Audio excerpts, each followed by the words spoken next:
नित्यं भागवत सेवया श्लोके भक्तिर्भवति नैष्टि कृष्णाय वासुदेवाय देवकी नंदनाय नंदगोपकुमाराय गोविंदाय नमो नमः।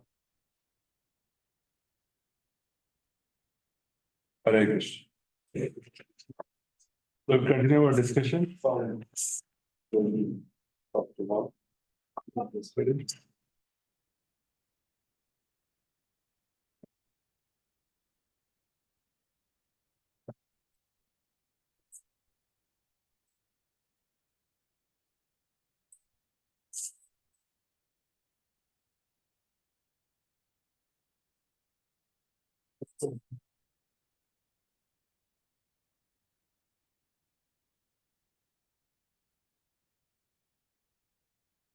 So yesterday we discussed about the entire flow of first cantos. Oh, person you have descended from this person.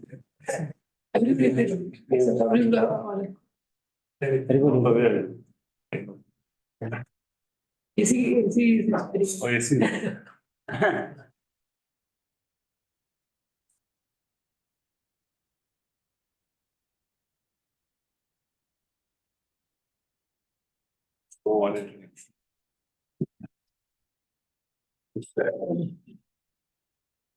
So yesterday we discussed how Srimad Bhagavatam begins by Mangalaswaram and by Sri how the sages are asking questions to Sutta Goswami, the forest of revision. The nature of mind is to be pictorial in its remembrance. The more we can visualize, the more we can remember. Otherwise, to remember the text or remember the word is more difficult than to visualize the thing. So if you visualize that what's happening out there, or it is sitting, they are asking 6 questions.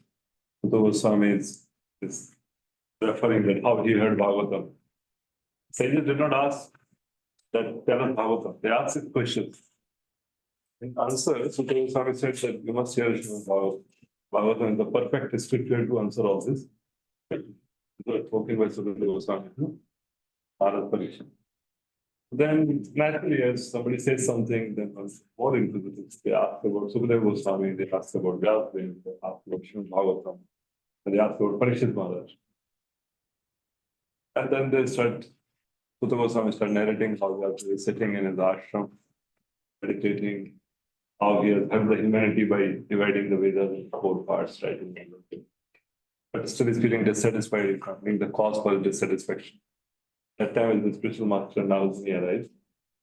Because today we will see very good purports. Actually, Krishna is there as Paramatma is in the heart of the Chaitya Guru. He only manifests as the Diksha Guru and scripture and the saintly people. Guru, Sadhu, Shastra, all 3 are manifestation of Paramatma in its accessible. The Paramatma and then it is inaccessible. So these 3 are the form of Paramatma. That is why whatever is Paramatma's will and guidance, that is known by these 3, Guru, Sadhu, Shastra. That's our GPS, Guru, Prabhupada and Shastra. Listen to all sadhus given by Srila Prabhupada. That's our GPS. When you want to go to a destination, you ask GPS, what is the best route at this time? Keeps on changing and it avoids the road closures. It avoids all the not conducive. So we have GPS. So, and Narad Muni had a conversation with Vyasadeva. In a way, he's correcting him, telling him to glorify the Lord directly and profuse. Then Narad Muni tells about his own life. How the glorification of the Lord is so powerful. To demonstrate that, the glorification of the Lord and heard from the mouths of pure devotees, how impactful it is, how powerful it is to demonstrate that power, Narad Muni narrating his own past. Of another Kalpa, the last day of Brahma, when he was the son of a maidservant. How the Bhaktivedantas came. Yadicchaya, that was by the arrangement of the Lord. Nobody went to invite them. They came. How did they come? They come impelled by the direction of Paramatma who is there. So this is a very beautiful analysis of how one gets bhakti. The Madhurya Kadambini Shri Vishnu Thakur dedicates a good amount of section to describe how one gets it. And the ultimate conclusion is bhakti only causes bhakti. But somebody will say Madhyamadhikari devotee is a cause, but what causes Madhyamadhikari to get it? The bhakti in his heart. Ultimately, bhakti is the cause of bhakti. Beautiful long analysis. So then the Bhaktivedantas came there, and the son, on his part, he said that I was not, naughty, and I was sense-controlled, I was disciplined, I was obedient, and Srila Prabhupada writes that prophetic line, unless one is self-controlled, unless one is obedient, unless one is disciplined, no one can follow the instruction of the spiritual master. And without following the instruction of the spiritual master, one cannot make any advance. So if one has to compile all Prabhupada's impactful statements, the maximum of them are there in first canto, written in a different setting as we were discussing yesterday. It's written in a deep meditation depending on the motive of all that. So because not knowing how it will happen. Prabhupada knew that he has been chosen for the mission, but it was not so clear that how it would happen. So that is called faith. Faith means we know that it will happen, but how it will happen, we will not know it. Exactly who will meet, how to propagate, how to happen, where he will go, who will host him. Those things are not clear. But he was very clear that he is going to become an instrument of the mercy of the Trinity. So he was writing in English. First time in the history of this world, Bhagavatam was getting translated in English language. Before that, nobody has done. So, and then in the Radha Damodar temple, where the 6 Goswamis used to meet and discuss Krishna Katha and discuss Ishtagoshti. The Goshti means they were also discussing how to propagate the mission. So they were preparing. They were writing the literature so that now Malanpur can quote those literature and delight. Yeah, it's all done by previous acharyas. So I was hearing a lecture describing 5 kind of smiles. In English, there's a smile only, smile, laughter like that. But in Sanskrit, there are 5 levels. Smita, Asya, or 3 more something like that. So they're all given an act of devotion. It took several years for Srila Goswami to compile an act of devotion. You may read it in 1 week, one section of Bhakti Shastra. One sitting, 1 week or something. It took several years to compile. There are 4 kind of fruits of Krishna. Venu, Vamshi, Lovely. What is it? Lovely, Venu, Vamshi. Vamshi, Venu, Murli. What type of flutes? Different size. Bansuri. So these are all written by Sri Rupa Goswami from meditation. His Rupa Manjari. He knows everything of Radha Krishna. And they are coming and writing here. So Manjaris know even those parts of Krishna Lila which even Sakhis don't know. Because Sakhis are not allowed entry Radha Krishna are just together. Only Manjaris are allowed. So our Sampradaya is Sampradaya of Manjaris. All these 6 Goswami and 2 more Loknath Goswami, Bhugar Goswami. They're all 8 Manjaris of the 8 sects. So we should know that what we have received, there's nothing higher than that. Nothing higher than that exists. So when people tend to get distracted by this path, that path, this person, that person, they're unfortunate. Having not heard that, having not realized that, having not understood that, getting attracted towards some substandard, something which may be wonderful also, but which is of a lesser standard than what Sri Chaitanya Mahaprabhu came to do. Love of Krishna in separation, the highest thing. So they were all writing. And Srila Prabhupada is there at the same place, absorbing the mood and mission of the 6 Goswamis they were doing. And after that, there is Vishwanath Thakur, Baldev Vidyabhushan, all the acharyas. Srila Prabhupada was the one who is now supposed to launch it. So there's a lot goes behind for the launch happens. Even for an ordinary book or a program, to do some program, one-time program, any Janmashtami. So before the day it happens, there's a lot of pre-preparations which go on, right from the day the date is finalized, pamphlet is made. There's a lot of background work. So similarly, these acharyas, they're all together. They're not saying, I will be the one to launch, I'll get the most credit. They all chose Srila Prabhupada, writing there. This first canto, all the purposes are written there. So great depth and compassion. So then Narad Muni is telling about himself, how he met Bhaktivedantas, how he got their mercy, how he heard from them, how he served them, how he got Mahaprashadam. And by all that, he got a taste for hearing the glories of the Lord. And having awakened that taste, his heart became completely cleansed. So Bhagavatam itself emphasizes, today also, seeing further, how hearing of Bhagavatam is the most potent process for purifying.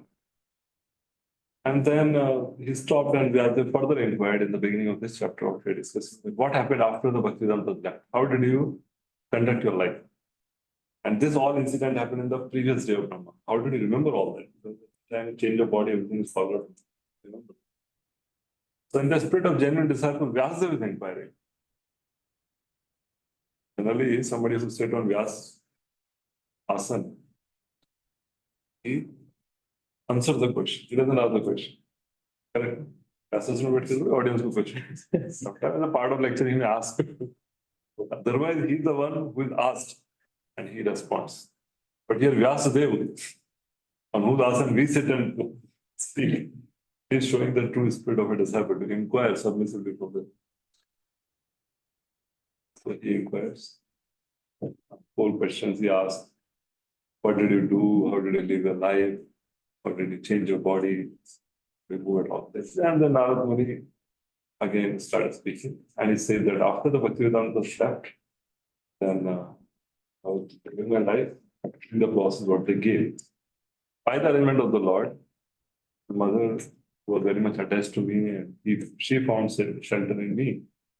She was bitten by a snake in flesh. Then I became completely detached. I left towards the north.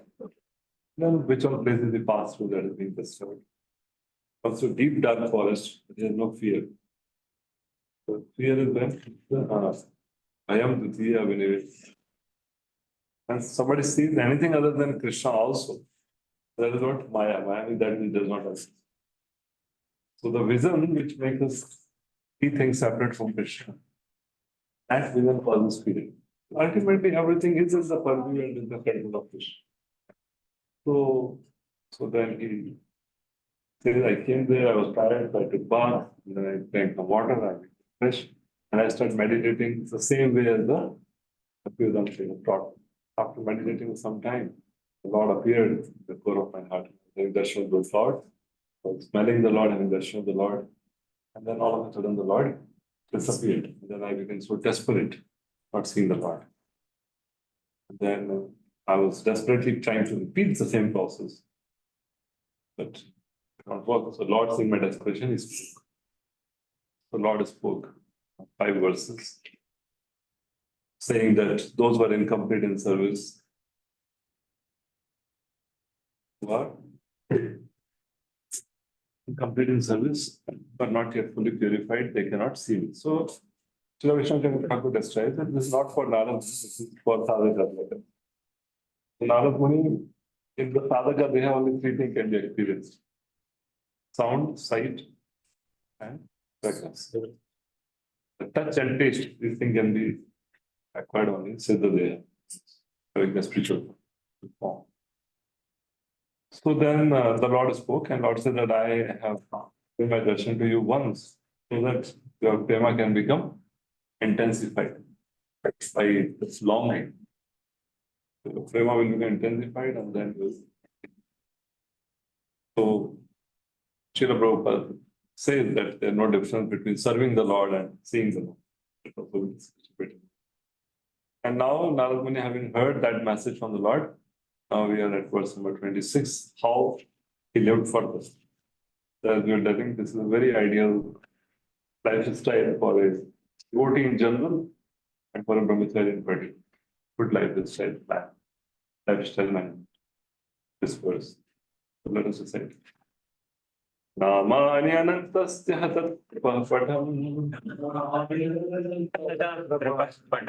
गुह्यानि भद्राणि कृतानि च स्मरन्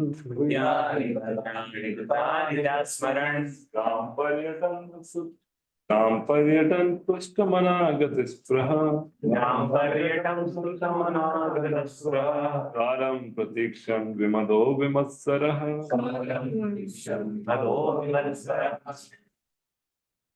So Namani Anantasya, that unlimited Lord with unlimited names. What I did? I read about him, I heard about him, I glorified him, I remembered him. And like that, I roamed around in the world, Gata Ispraha, without any material desire. And I was waiting for the time to come, and the body will change. Vimado means without any mother, without any false pride. Vimassara means without any.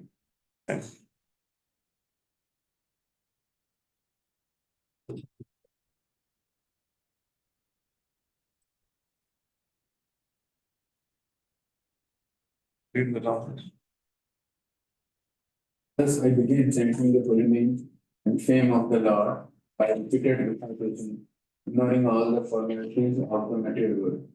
The chanting and remembering of the transcendental pastimes of the Lord are all the victory. So doing, I traveled all over the earth, fully satisfied and free from pride and envy. So I began chanting, repeated recitation, ignoring all the formalities of the matter. Does happen even when a person becomes a devotee in the new stage.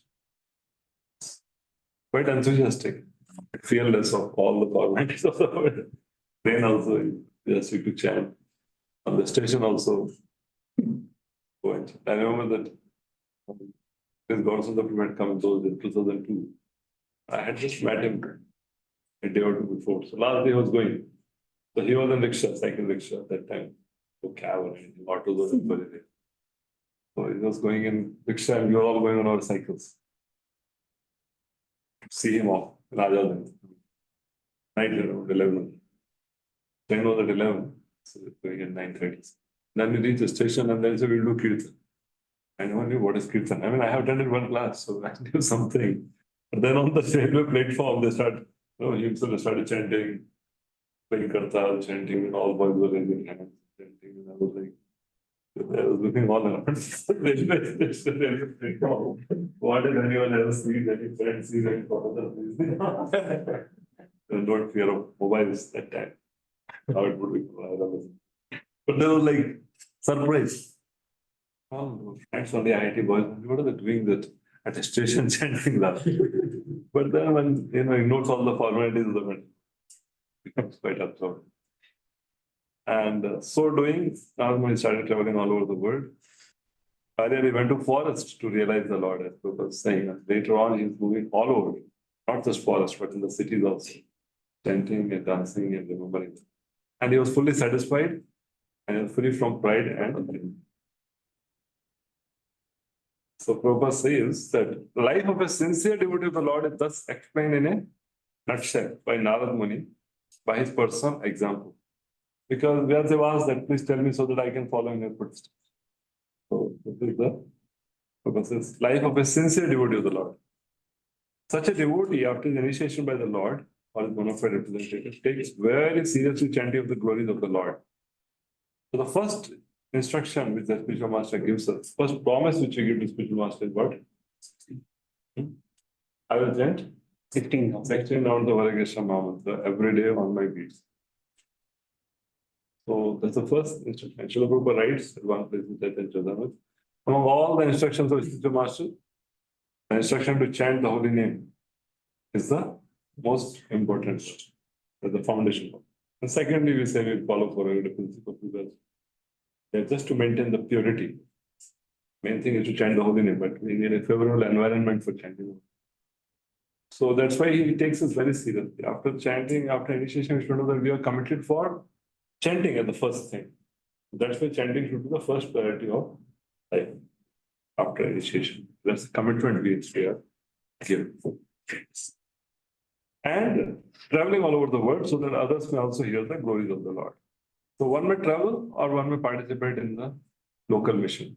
Because ISKCON is like a worldwide organization.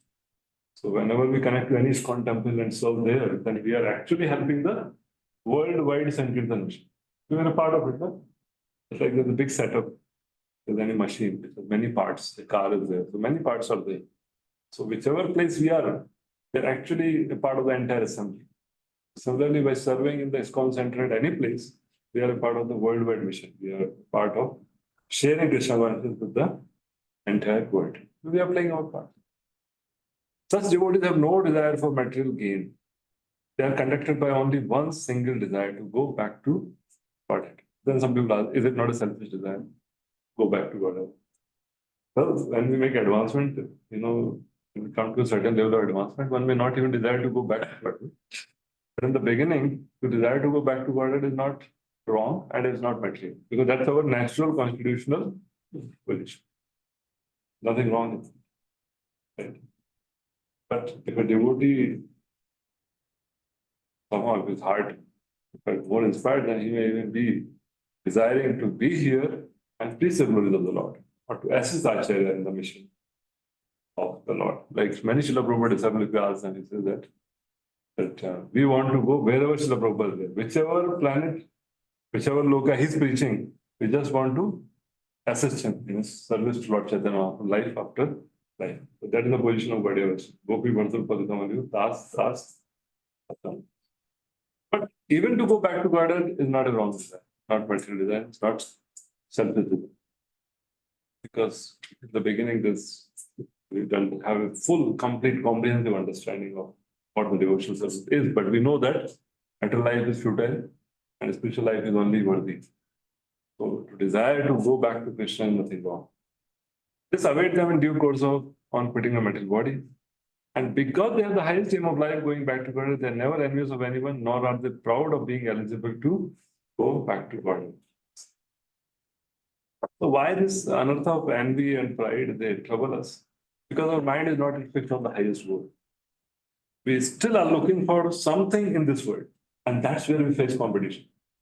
That's where we face that somebody can disturb us, somebody can take away what we have, somebody can, defame us. All these fears come because our goal has not yet become transcendental. The goal is transcendental, we know that nothing can interfere, no one can interfere in that between us and Krishna. So then one becomes free from envy and pride. In first canto, first chapter, Prabhupada writes that the spiritual world is characterized by a competition-less society. This world is characterized by a competitive society. That's competition-less society. After the spiritual competition, but here we are talking of a competition in the material sense. So their only business is to chant and remember the holy name, fame, and pastime of the Lord. According to personal capacity, distribute the message for others' welfare without motive of material. Janma sarthak kari karo. That's all. That's how a devotee lives. Irrespective of which ashram a devotee is into, in respect of which service one is doing, irrespective of what phase of life is going through, there are only two thoughts. How do I practice Krishna consciousness in a way that I make progress? And how do I share this wisdom with others? That's the only thought he has while going through all the phases of life. The student phase, job phase, marriage phase, children phase, brahmachari phase, yellow brahmachari, white brahmachari, saffron brahmachari, Brahman brahmachari, non-Brahman, first initiation, second initiation, third initiation, whatever. In all phases of life, in all walks of life, there are only two thoughts. How do I practice sincerely? And how do I reach together? That's all.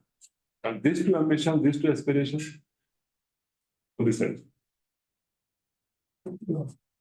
There is a life of sincere devotee is explained in nutshell. It said that. So Narad Muni come to some level of realization and they started to travel. Because of that, he was Vimado Vimasa. So somewhere his thought is that we be mature and then we'll preach. Just like in Bhaktisiddhanta Saraswati said that he practiced hard tapasya 9 years, crores of names, and then he started preaching. So that somewhere that thought is there, and other thought is that while doing preaching, we will get maturity and simultaneously we will have to do this. This is the mood of Prabhupada. Somewhere Narad Muni's case, some cases we see that they first focused on their own development of growth in bhakti, and so how to reconcile this? Yeah, it's a big topic to discuss. See, in the previous times, the spiritual life, the path of spiritual life, especially the path of bhakti, was not made open for everyone.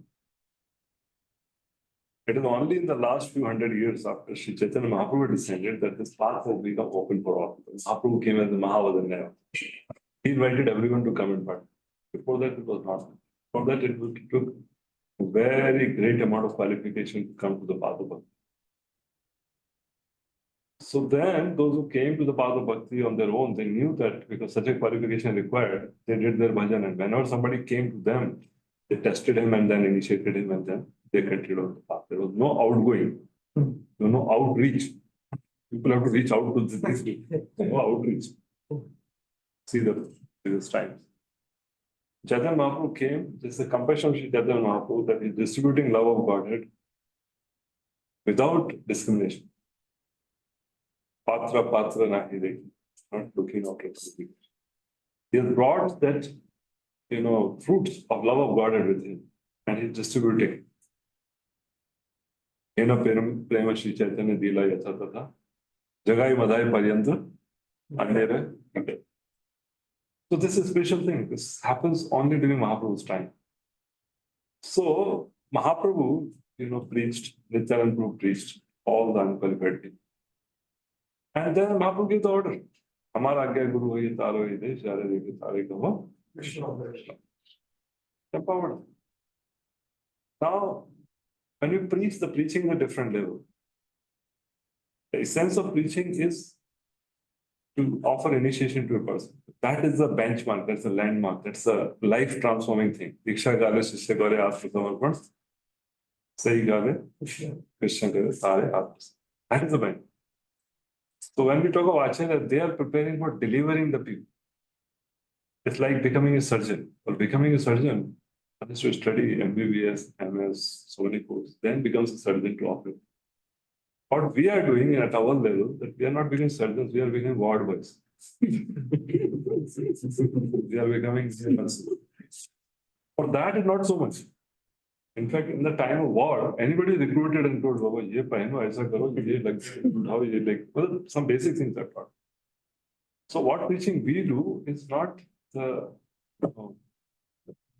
real preaching in the sense of we are not the one who are delivering them or connecting them to parampara through us directly.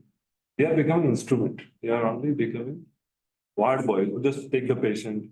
You go to any hospital, there will be somebody that take the BP. So I go BP. Nurse will monitor the BP and write on the card. BP 135/85. And go another place. So height meter is there. You measure the height and the height. Then you stand on the weighing machine. And then you write the weight. And then say, now you go and wait in the line. Go to doctor. So similarly, we are just going out, distributing books, telling them comfort events or whatever other program, and connecting people. Eventually, as they take it seriously, when they meet the spiritual master, receive initiation, that is something life transformation. So this is an important thing to understand what is preaching being spoken. Secondly, because Srila Prabhupada is our founder Acharya, and Prabhupada knows the mood of Sri Chaitanya Mahaprabhu Nityananda. So Srila Prabhupada has offered us the opportunity to preach as a means of our own sadhana. As the Lord Shivaram writes, Srila Prabhupada has included preaching as a process of sadhana. Real preaching out of compassion.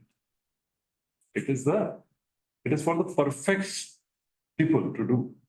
It's the result of perfection. Compassion comes as a matter of perfection, and then that compassion is distributed as preaching. But Srila Prabhupada, to attain that compassion, to make advancement, he said, okay, you preach. Why? Because when you preach, we ourselves are forced to practice seriously. To read, to hear. Most of us, preachers already. Only time we take our time for serious reading and serious contemplation is when we have to speak. Right? When we take the boys for camp or something, then we are also getting up in time, waking them up, sitting with them or chanting. Another time we ourselves are like spelled out.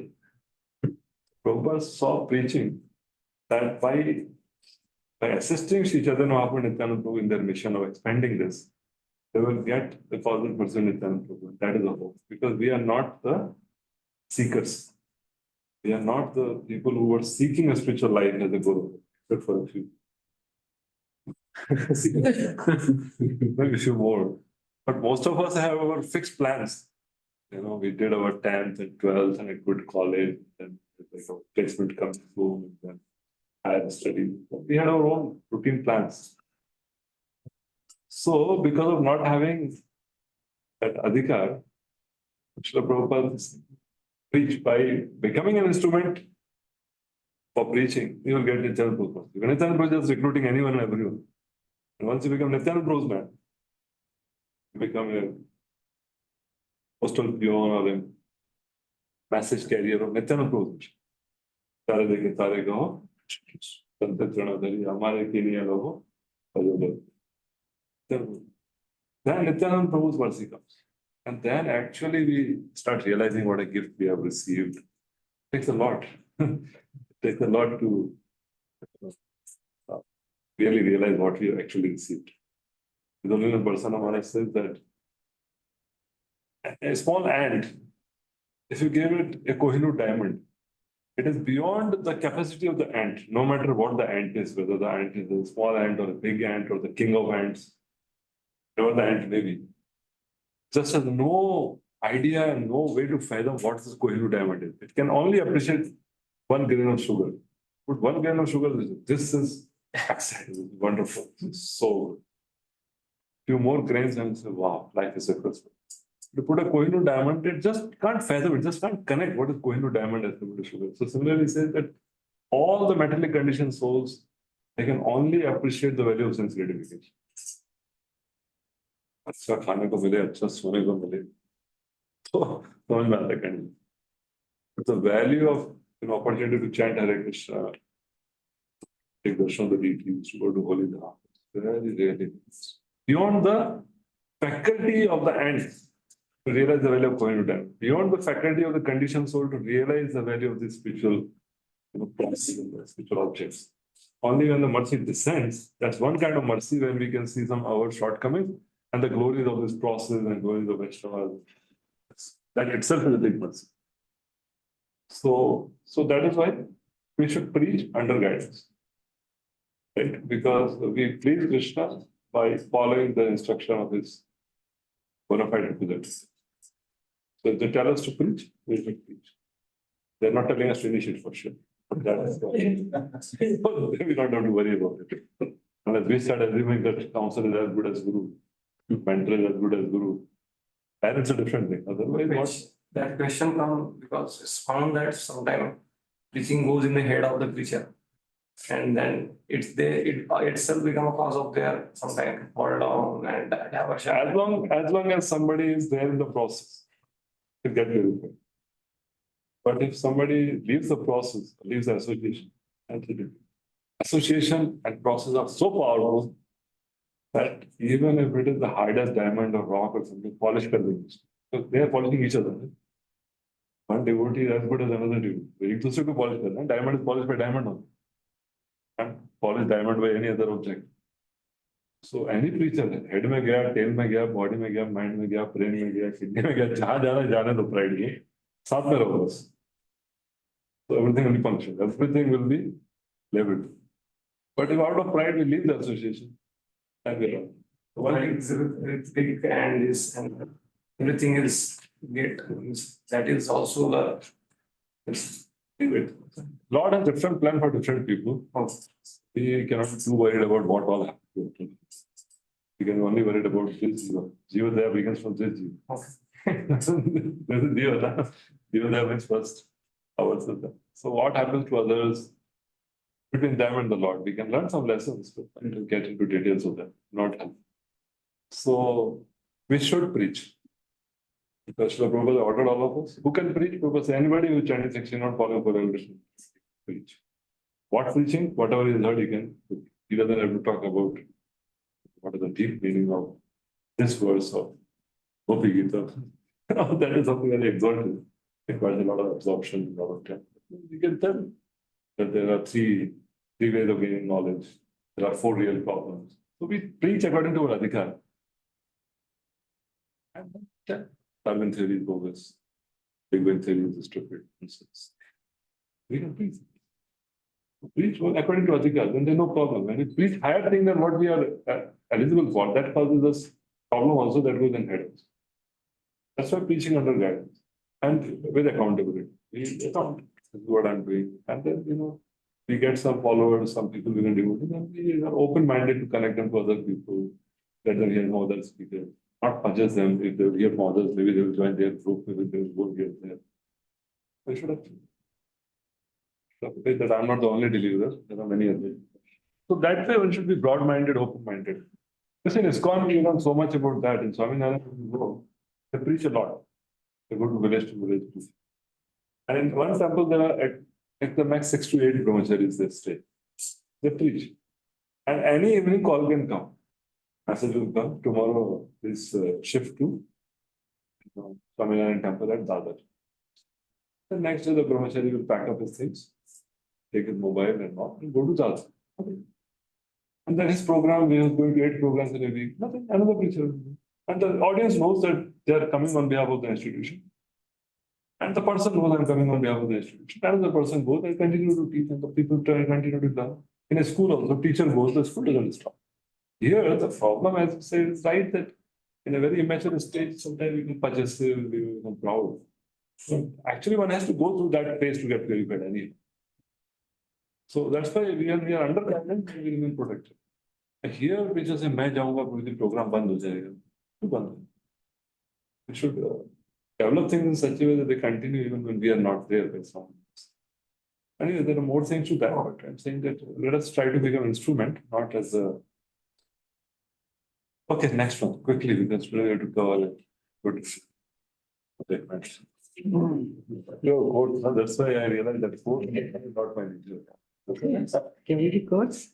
Quotes taking, not suitable for a person of my nature. Person spontaneous one. So I can't balance it. How much to cover now? It has to be covered. That's okay. Read it then. And so, O Brahmana Vyasadeva, in due course of time, I, who was fully absorbed in thinking of Krishna, and who therefore had no attachments, being completely free from all material things, met with death. As lightning and illumination occur simultaneously. So Nalguna is telling that this way I lived my life, this is how I lived, and this is how I that art of living and art of living.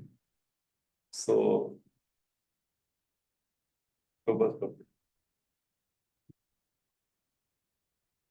to be fully absorbed in the thoughts of Krishna means clearance of material dirt or filth. Now, beautiful example here. As a very rich man has no hankering for small petty things, so also a devotee of Lord Krishna is guaranteed to pass on to the kingdom of God, where life is eternal, fully cognizant and blissful. Naturally has no hankering for petty material things which are dolls or shadows of the reality and are without permanent value. That is a sign of a spiritually enriched person. So when somebody asks the Prabhu the parameter of advancement, it's a simple thing, material detachment, spiritual matter.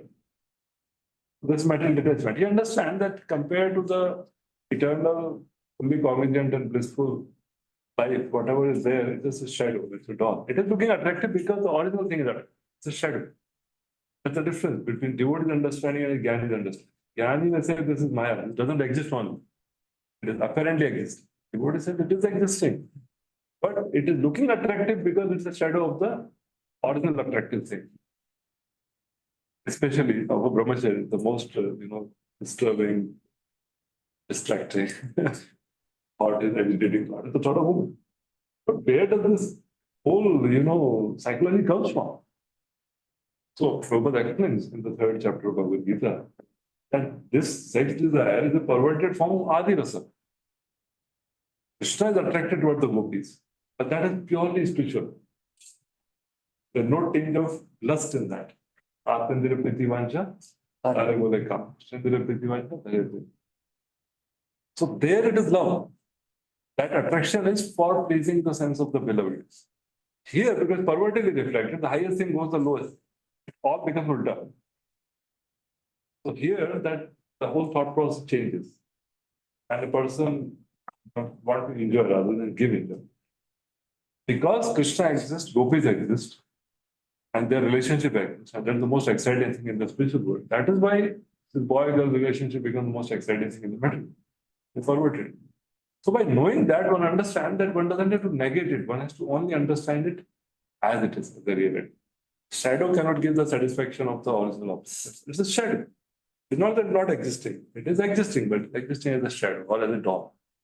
So this is the best of understanding. Because sometimes as Brahmachari is also sometimes going to be any kind of human beings like a snake, cool, cold, smooth, bites, fire.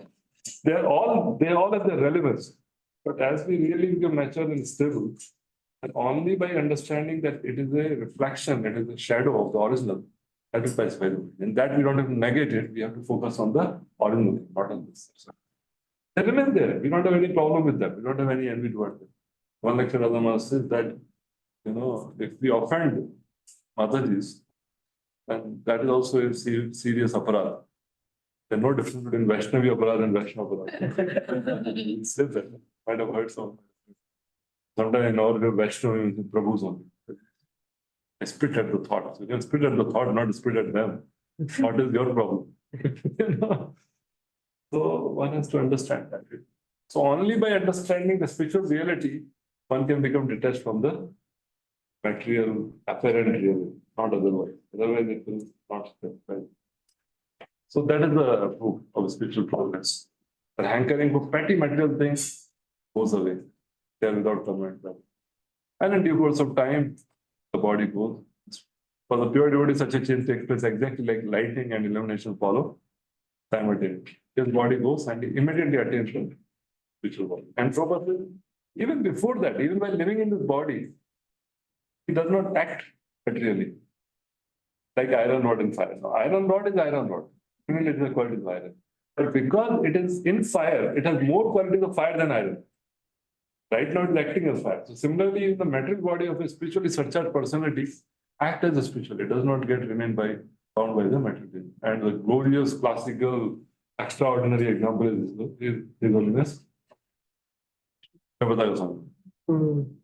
Body में क्या क्या हो चुका है तो file देखेंगे मुझे लग रहा है कि 2-4 टीबी का हार्ट ड्राइव बन जाए कितना टेस्ट कितना रिपोर्ट कितना क्या क्या रिप्लेसमेंट है किडनी को कुछ हुआ लीवर को कुछ रिप्लेसमेंट हुआ कुछ ब्रेन में ट्यूमर हुआ कुछ स्किन को हुआ अभी किडनी का डायलिसिस चल रहा है His life is going on. He's just attending meetings, chanting Hare Krishna. From IC is preaching to doctors. He's telling, I am seeing you.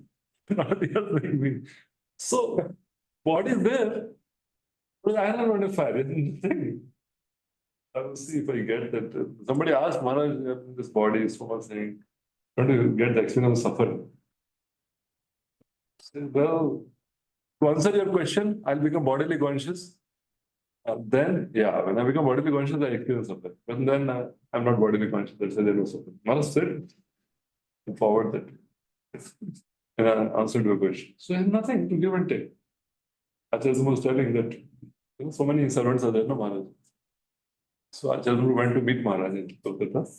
So there are 4 servants. Somebody is putting on the socks or something in the leg. Somebody is, tying the shikha. And somebody is putting that. And Maharaj is just seeing the Nityanadrashi Abhishek on TV, how it is happening in Mayapur. And he's just delighting in that. And talking to Acharya Prabhu. As if nothing is happening. In the 5th chapter of Bhagavad, they find the body functions on its own, it does its own activity, and the soul is like a car, no? Yeah. Car, everything moving, the piston is going up and down, the wheels are moving, the indicator, and still you're talking on phone or talking to the neighbor, what happened, what did you hear? Well, its car is moving, it's functioning, but we are oblivious to it. We're sitting in the car. Similarly, they are exactly like, they treat body like a vehicle. So detached. It's happening, but they are in their own, how to serve Prabhupada, how to engage book distribution, how we should do Bhakti, when I have to get exam, I have to give initiation, people are waiting for initiation. I mean, all those things that you in the mind. So this is what happens, this is the meaning of iron rod and fire. And although the body is there, material needs are there, but one becomes totally oblivious to pay attention altogether. Okay, next. Having been awarded a transcendental body, befitting an associate of the personality of Godhead, I fit the body with the five material elements. And thus all acquired fruitive results of work, karma stop. So this body is a result of prarabdha. You must have definitely debated about prarabdha, what happens, when it happens, when it happens. Frequently debated the subject matter. Many munis have different opinions also.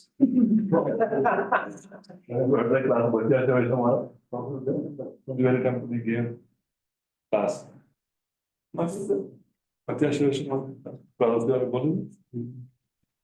And Kamal was improve. Some people are very strict. Prarabdha does not go away even when you practice devotion service.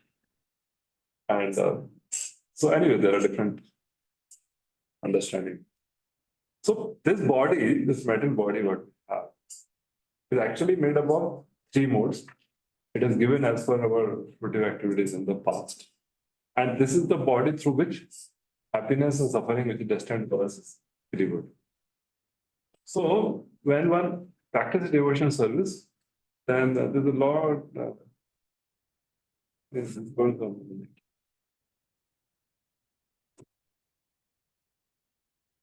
But so what happens at the modes do not act on the body because the person does not function under the modes. Person function as per the guidance and instruction of the spiritual master. So although apparently the physical body remains, so some say that because the body is there, prarabdha is. And the others say that the body is not functioning under the mode, the person not functioning under the mode. That's why he's having the body is not, he's having apparently the body is visible, but actually it's not metal body. They say iron rod in fire. Both are true. It's just a matter of looking at it. It's like iron rod in fire. So somebody may say, it is iron. And somebody say, it is fire. It is both. So this Achinta Bheda Veda applies in many, many aspects of life. It not only in aspect of qualitative oneness and quantitative separation. It applies in many things, like Guru. Is he Guru or is he God? Both. That's why the first time Prabhupada gave initiation and said that one should accept Guru as God. So how got bewildered. There was a whole conference. How he only taught us that Guru is not God, and now it's saying Guru should be sought as God. There was a whole conference in Tirupati. They went home to clarify. They went to Swamiji. So when he clarified, they should be considered as good as God, but he's not God. How do we have become as good as God, but not God?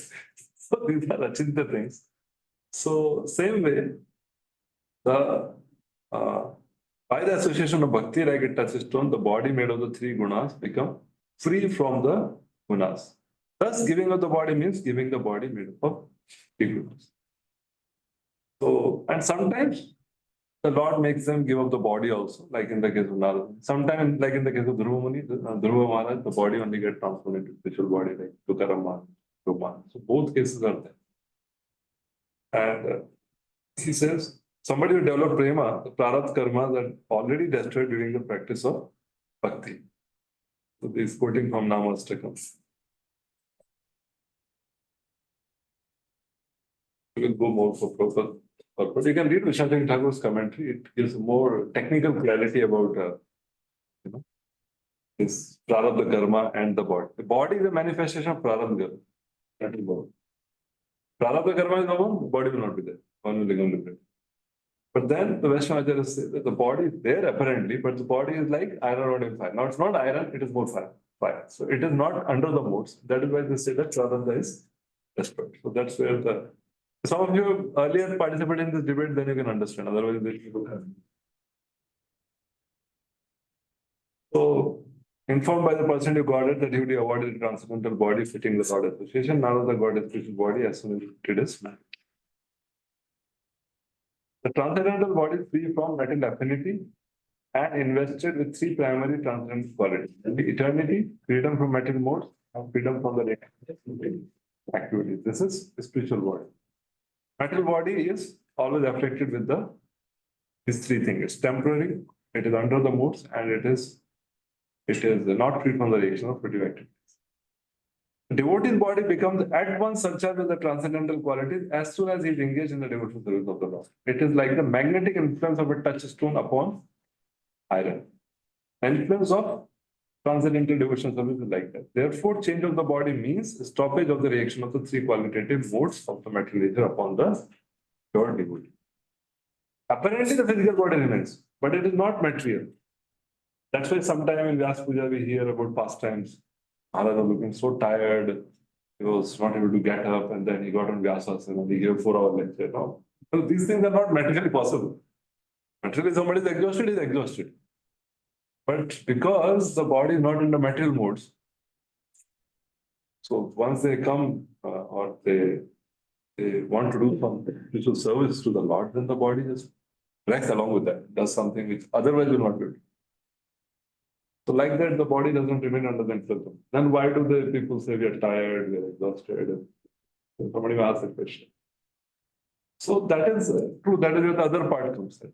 The mental body does put certain limitation, although they don't identify with that.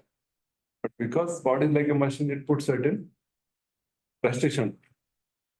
And if they wish, the Lord wishes, then they can forever transcend the influence of the body also. Like, for example, Raghunath Das Goswami. He lived for a long time. Raghunath Das Goswami, although he wanted to commit suicide at one time. But when Rupa Goswami, Sanatana Goswami stopped him, he continued to live for a very long time. More than Rupa Goswami, Sanatana Goswami, he was younger than him. So he would just take a little buttermilk and do so much austerity and not sleep. But still he lived. So it is possible for very advanced devotee to go beyond the influence of body also. But they just see what is the will of the Lord. And they understanding the body as a gift of the Lord, as an instrument of the Lord. They don't want to, kind of exploit it. So they pay some attention to the bodily needs.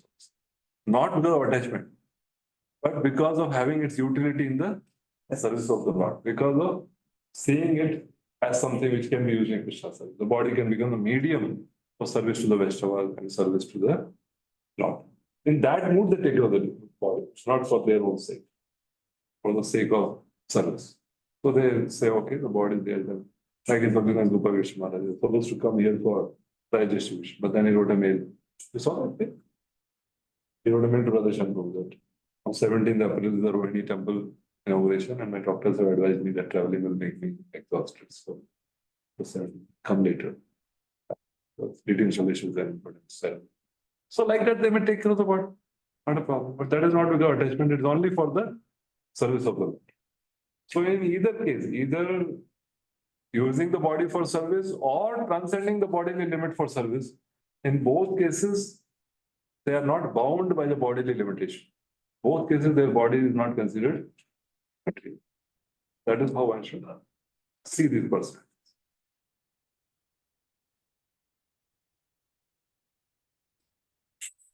So then Srila Vishwanath Thakur is asking a question or linking with the next verse. Vedanta is saying, if you have an eternal body, then why are you known to be born from Brahma in this? When he is answering that question. At the end of the millennium, when the personal Godhead, Lord Narayan, lay down within the water of devastation, Brahma began to enter into him along with all creative element, and I also entered through his breathing. So this is the end of the day of Brahma. So there are 4 kinds of pralayas. One kind of pralaya is when the yugas change. Like Kali Yuga, there will be a very partial pralaya. So Satyuga will begin. Na?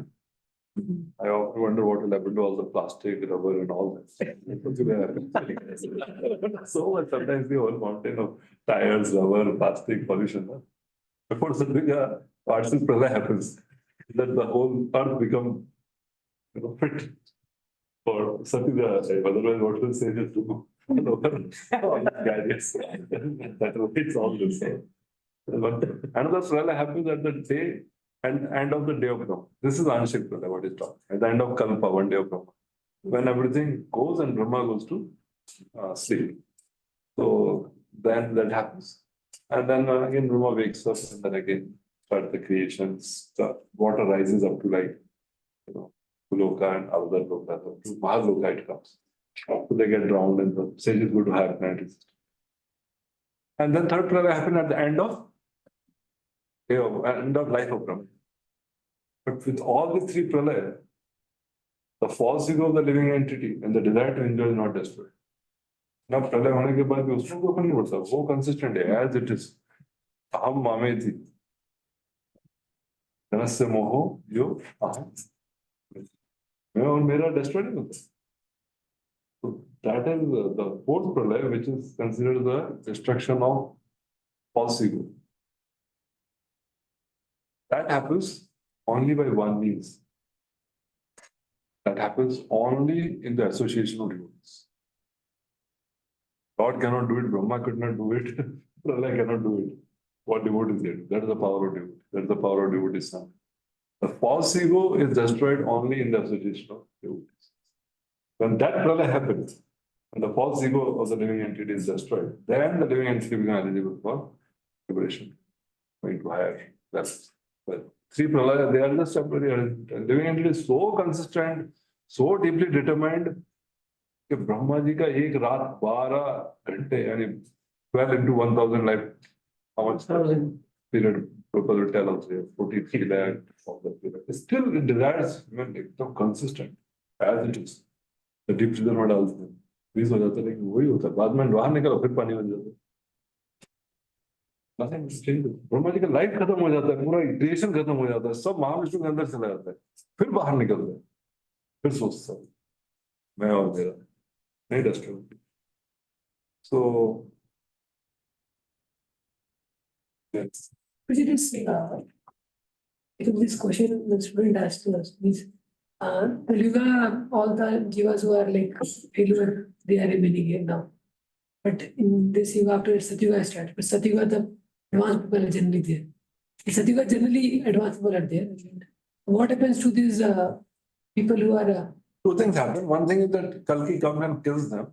So that is also a kind of deliverance, because when the Lord kills, they get elevated. And secondly, they are transported to Kaliuga of another universe. that's what. So they don't remain in the same universe. Jivas can be in the So it's different. inter-universal, na? Brahmanda Brahmite Kono Bhagyan. There are many universes, you know. ऐसा कुछ visa, passport, license सब बना के दिया हुआ। कोई restriction नहीं है कि ये इसी ब्रह्मांड का जीवन है। ऐसा बोलिए Because we ऐसा even लगता है कि एक ही ब्रह्मांड में घूमना होता है, मतलब दूसरे ब्रह्मांड के फिक्स है। Fix नहीं। because जब महाविष्णु को exile करते हैं तो each universe goes and then jivas are impregnated into particular universes ना। ऐसा मतलब of course I have not read but I'm That's why that's not a problem, because see, within the one universe also, there are all kind of life species are there. Even Satyuga, there are all kind of life species are there. There are lower planets also, na? Yes. So, Urdham Gachanti Satvastha, they go to higher one, they remain here.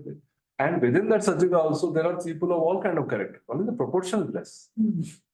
Proportion less, the people are there. And तो सत्युग तो लेकिन अपने ये चार युग तो अपने घर से बेड सिस्टम पे होते हैं, बाकी तो बाकी जगह नहीं होता। सत्युग या द्वापर भी चलता है जगह तो शायद। कंफर्टेबल लाइफ चलता रहता है, बाकी जगह नहीं होता। That's why I'm telling the living entities get adjusted, not a problem. और क्या है, ज्यादा कुछ हो गया तो सुला देने का उसको, वो अगला कलयुग आने वाला है ना, कितना है, छोटे छोटे होते हैं ना। सत्युग त्रेता द्वापर तो छोटे छोटे होते हैं, तो ज्यादा सोएगा तो अगले कलयुग में उठ जाएगा। For Lord is not a restriction to, I mean, I would find a reference. From the perspective of inconceivable potential, the Lord doesn't look impossible that, because they're part of material creation. Material creation is the same quality like yesterday Prabhu was saying. History repeats itself, nothing new. So if not, say assume that if they don't go to another universe, they just sleep a little extra. Anyway, Kaliuga guys like to sleep extra. Then they get put to another place. The age is past now. Because they are like 1000 एक दिन में. आपके दिन में 24 घंटा होता है, 1 घंटे का पता चलता है, अभी हो गया। 24 घंटे में 1 घंटा पता नहीं चलता। ब्रह्मा जी के लाइफ में 1000 साइकिल है, एक साइकिल कब निकल गया कुछ पता नहीं चलता। हमारे माइंड से बड़ा रहता है। So both ways, if they don't go to another Kaliuga, they maybe in the waiting room, waiting lobby, then they come back when they Kaliuga. And if they deserve other kind of bodies, then all other bodies are always available. Animal bodies are there, other heavenly planets are there, and depending on their deservings.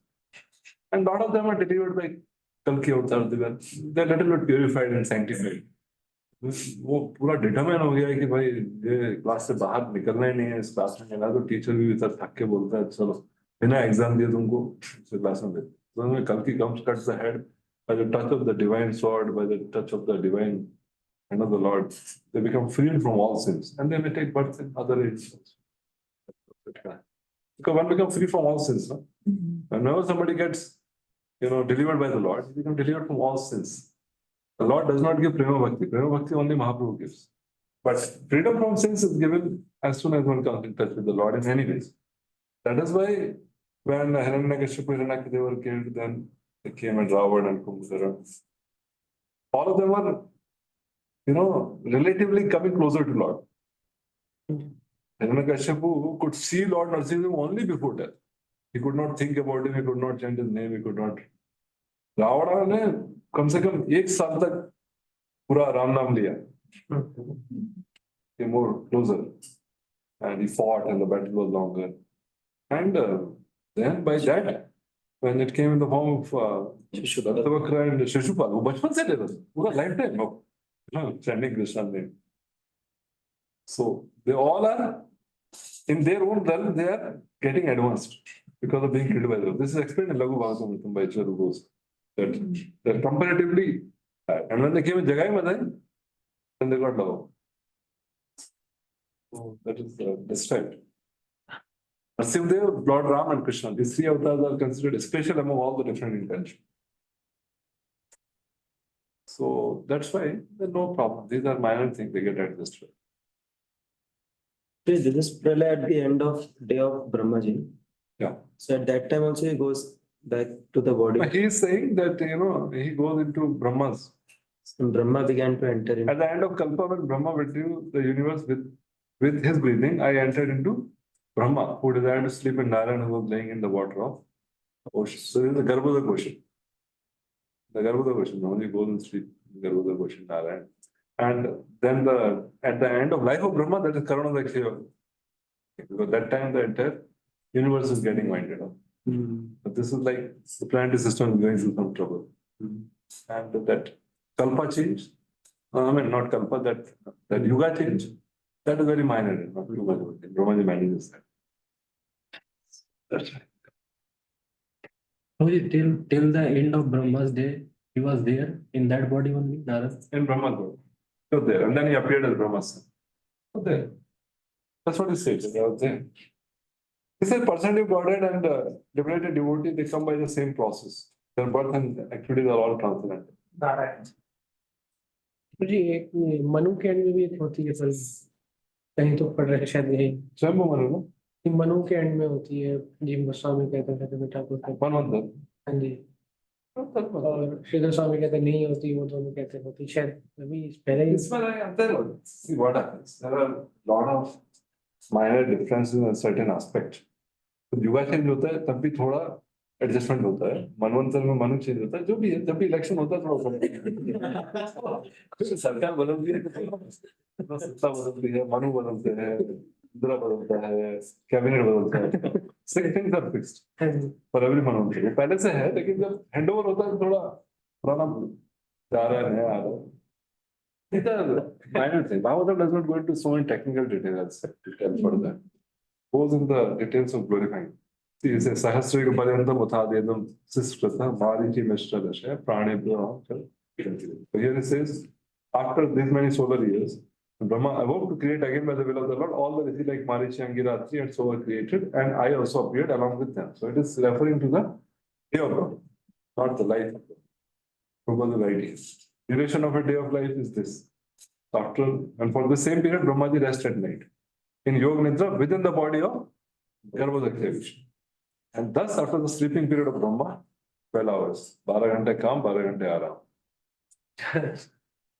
9 lakh तो से ज्यादा है. 6 घंटे आराम, 18 घंटे काम.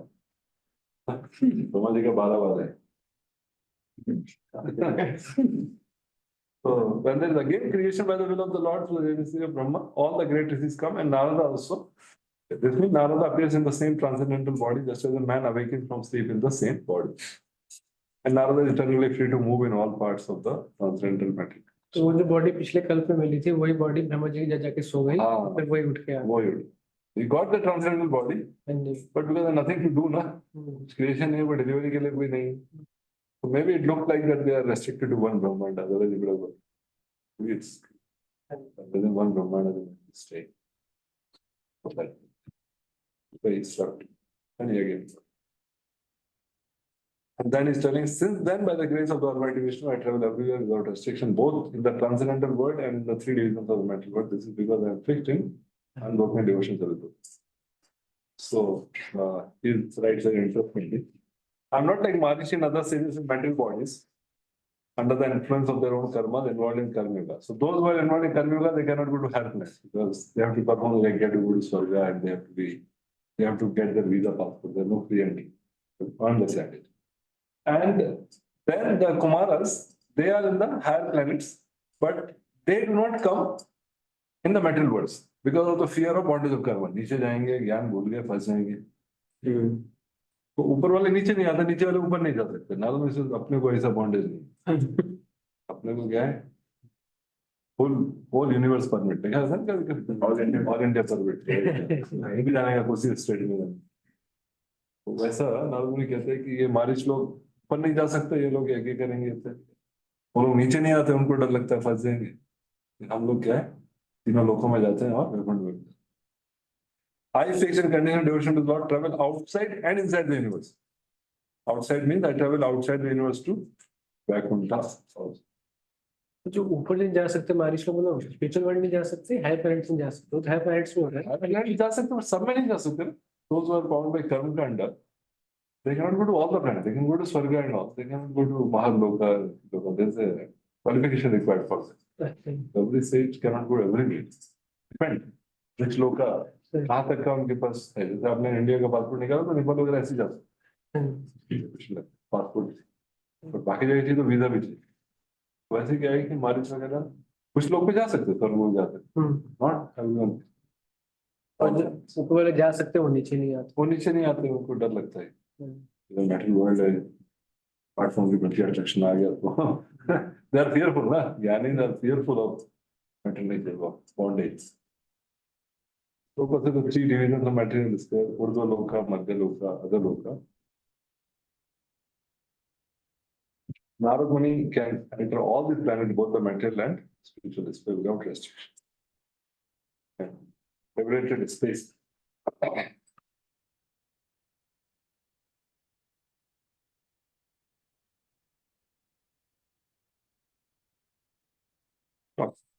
And now he talks in 2 verses about his Veena. Deva Dattam Imam Veenam. Krishna gave him the Veena. Swara Brahma Vibhushitam. And it is decorated with Swara Brahma. Whenever the Veena is played, only the divine transcendental sound. Murchayatva Harikatham. Gaya Manas Chanamiham. And thus I travel constantly singing the transcendental message of the glories. The Lord vibrating this instrument called a Veena. So, all the instrument and all the suras, they are all meant for glorification of the Lord, all coming from the Lord. Mentions. This instrument called Veena was handed to Narada by Lord Shri Krishna as is described in the Linga Purana and is confirmed by Shilaji. This instrument is identical with Shri Krishna because they are the same transcendental category. Sound vibrated by the transcendental instrument cannot be material. Therefore, the glories and pastimes are broadcast by the instrument Narada are also transcendental without retaining the material in it. Sa, re, ga, ma, pa, dha, ni, sha. Also transcendental and specifically meant for transcendental songs. So, all the ragas are actually meant for glorifying the Lord. All the dances are also meant to glorify the Lord. That's why now also you see Bharatnatyam, Kathak. I mean, we cannot perform these dances on pop and pop at all. Not able to correlate because they are related. No? The whole science is there, tal is there, pastimes are there, decorations are there, and primarily Krishna's pastime. All the dances related with Krishna's pastime more than, and sometimes Lord Ram, like this Nam Ramayana is there, something like that. Otherwise, Krishna songs only fit so well. Adaram, Madhuram, then you can do, you know. In ordinary people can do Adaram, Madhuram, whatever it is, they can indicate na Adaram. And the dancers can do with the help of hand gestures. So it fits very well. Or the other songs like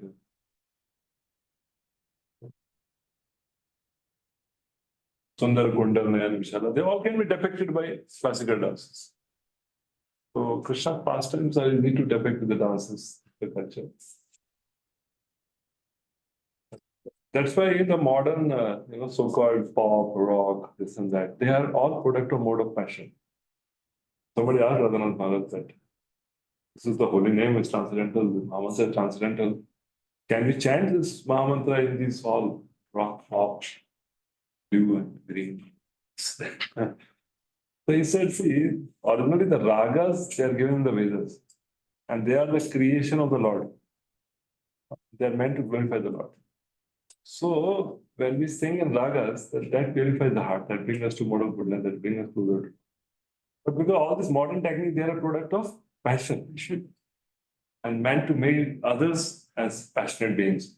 So even when we although Hare Krishna Mahamantra remains transcendental, but still because we are not beyond modes, then singing Hare Krishna Mahamantra in these melodies, these tunes may, increase our passion as compared to being. So it's better for new people who are not chanting anything. They're rock and pop. So for them, singing Hare Krishna with his drums, beating drums and guitar, and singing George Harrison's song, I really want to. That's all okay. But when it comes to somewhat goodness, better to go into traditional and ragas, these more sober melodies. And the best is Prabhupada. Anytime, anywhere, for anyone it works. बस में भी अब लगाओ गाँव में जाओ बस में लगाओ अलग ही impact हो. Think that melody has the capacity to uplift people out of their current consciousness and bring them to a different way. I've seen that. वो बंद हुआ, everything goes space out. Even temple hall, even deities are there, everything is there. You stop that tune, and you feel vacuum. So that's better. And then another verse says, that Supreme Lord, whose glories and activities are pleasing to hear, at once appears on the seat of my heart as a called for us when we begin to chant it for you. We are Shava. In that Krishna goes wherever his glories are sung, is attractive. So, Prabhupada writes a beautiful thing. As soon as a pure devotee engages himself in the pure devotional service of hearing, chanting, and remembering the name, fame, and activities of the Lord, at once he becomes visible to the transcendental eyes of the pure devotee by reflecting himself on the mirror of the heart by spiritual television. ये एक statement है, by reflecting himself on the mirror of the heart by spiritual television. Mirror of the heart by screen बन जाता है, and then one is able to visualize Krishna's pastimes in trance. For a pure devotee, it is Shri Radhika Madhaviyor Apara Madhurya Leela Guna Rupa Namna. For him, Leela is going to happen, and out of that Leela, within that Leela, he is meditating on Madhurya Leela Guna Rupa, and then he chants the holy name. The Leelas are manifesting in the mirror of the heart by spiritual television. And then Prabhupada says, natural psychology is that a person likes to hear and enjoy his personal glories enumerated by others. That is a natural instinct, and the Lord, being also an individual personality like others, is not an exception to this psychology, because psychological characteristics visible in the individual souls are but reflection of the same psychology in the absolute God. And in one lecture, Srila Prabhupada says the living entity is a sample of God. Sample the whole thing, and we take one part that will become a sample God. Whatever we find in ourselves, the same quality, the same tendency. In the purest form are there. Only difference the Lord is that Lord is the greatest personality of all, and absolute in all is appears. So therefore, Lord being attracted by the pure devotee chanting glory, there is nothing astonishing. Since he is absolute, he can appear in the picture of his glorification. Two things being identical. Rather, glorify the Lord not for his personal benefit alone, but because the glorification is identical with the Lord. Narada penetrates into the presence of the Lord by transcendental. So this is summary of Lord's Narada's instruction and discussion with Vyas. These 3 verses. That is said. Etadyatra chittana मात्र स्पर्शेच्छया मुहुः सिंधु दृष्टो हरिचर्य अनुवर्णनम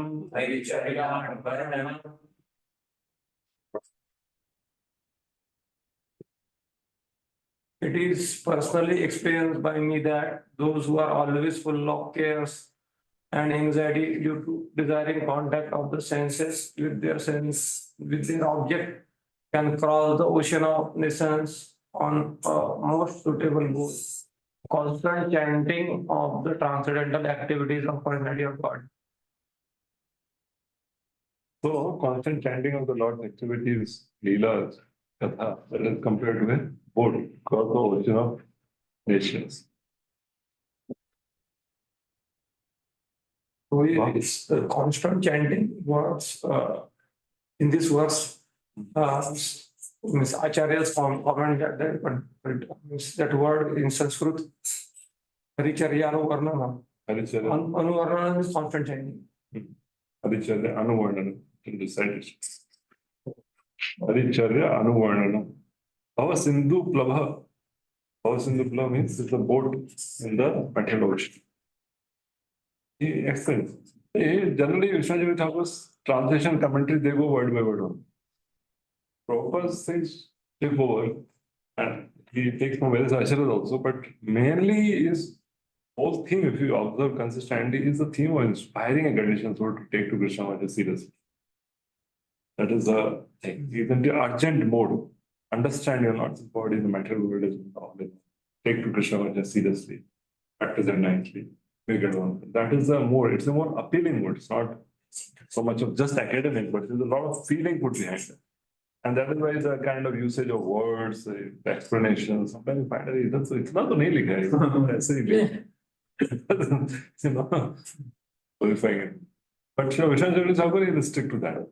This verse summarizes the topics being discussed. For those whose mind are affected with the desire for enjoyment, disperse on subject matras, which is an ocean. Support Bhava Sindhu Plava for crossing that ocean is praising the Lord's activities. I have directly seen that, Drashta. I am the proof. I am doing that.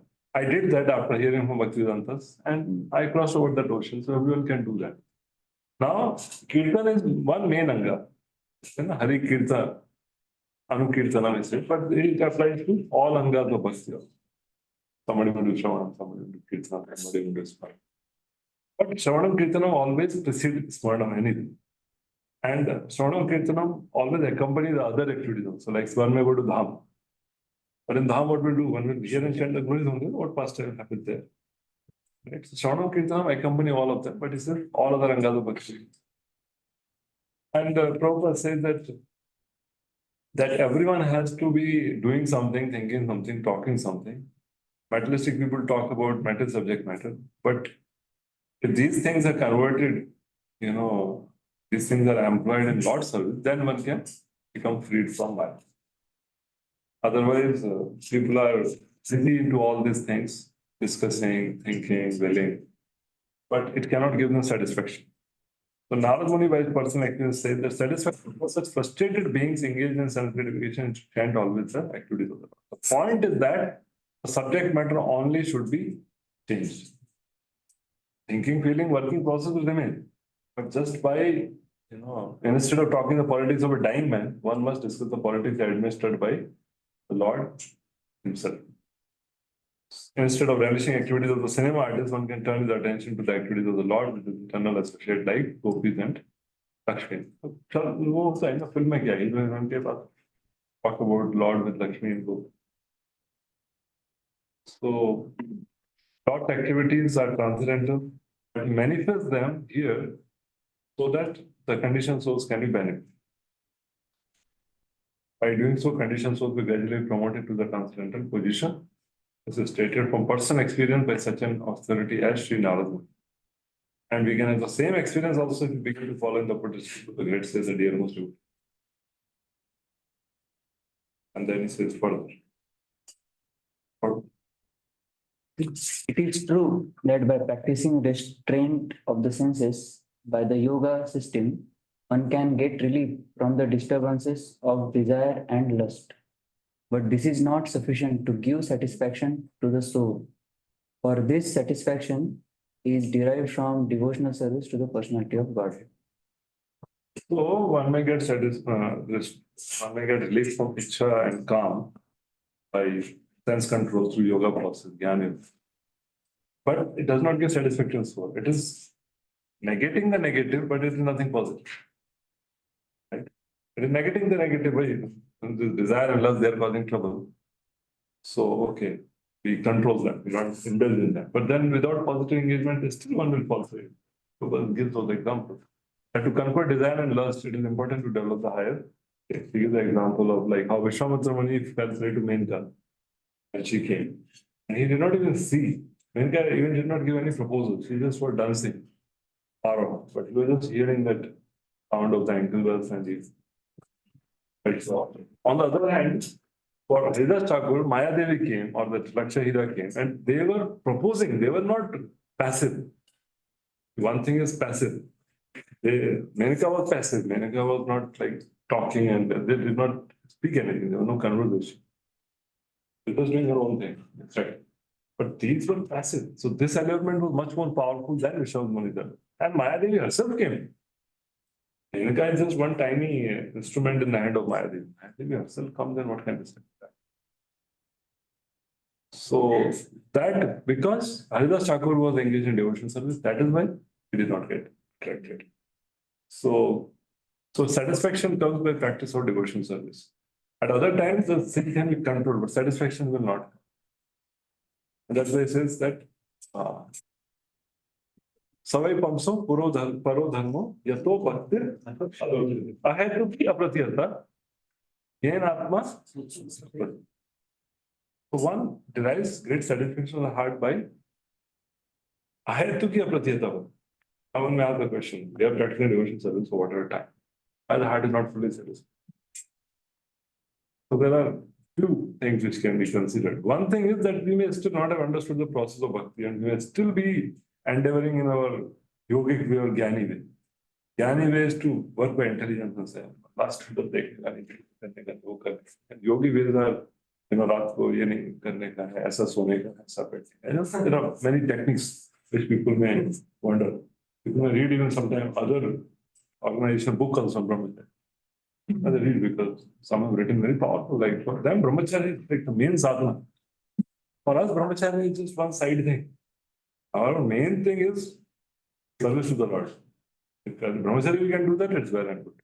When we feel as brahmacharya we are not able to do it, we are able to do it as grihastha. The main thing is service to the Lord. For them, being a brahmachari is the success of life. For us, it is just one way of attaining. It's a good way, but it's not the end of life. If somebody is not able to live in that ashram, it's fine. And some of the grihasthas are such that brahmacharis will feel ashamed. Even Pune, no person. And I know at least 3 couples who are husband and wife married for 20 years never touched each other. Can you imagine? WhatsApp mobile band kar do to agitation. And here is a woman, they're married in young age, 25, now they're in 40, 45. Having a woman, having all license, having, all things, and not touching, not easy. The brahmachari get so agitated, so distracted, just, mind only, just by seeing through eyes. So there are some pure grihastha also in our home. More sense control than brahmachari. And for whatever reason, they just serve in that ashram. So we may not feel satisfied because we might be still into jnana karmadi avratam. Might still be somewhat not understanding the process. The process of bhakti is very simple. Ahetu ki apratiyata. There is no hetu. Main thing is that hetu thing doesn't go away. In brahmacharya ashram, we think if I do this, what is the result? What will I get? What will be the outcome? Why should I do that? That hetu thing is so subtle, the fruitive mentality is so subtle, they're not easily detectable. It looks so natural also. Everyone seems to be doing like that. सब कुछ करते हैं तो कुछ ना कुछ करने के लिए करते हैं ना. मेरा डिपार्टमेंट तेरा डिपार्टमेंट अंतर है ना. मेरा डिपार्टमेंट तुम्हारा डिपार्टमेंट है. So especially within an institution, that hetu part is very strong because we have designations, we have upadhis, we are in charge, we are athletics. So responsibility is there. So having responsibility but still not be attached, it's not something easy. It's easy to not have responsibility and be detached, but to have responsibility and still make a balance between not too much attachment and not irresponsible is tough. And when hetu is there, apratihata doesn't happen. Because if hetu is not fulfilled, then pratihata. Sometimes we are so gross.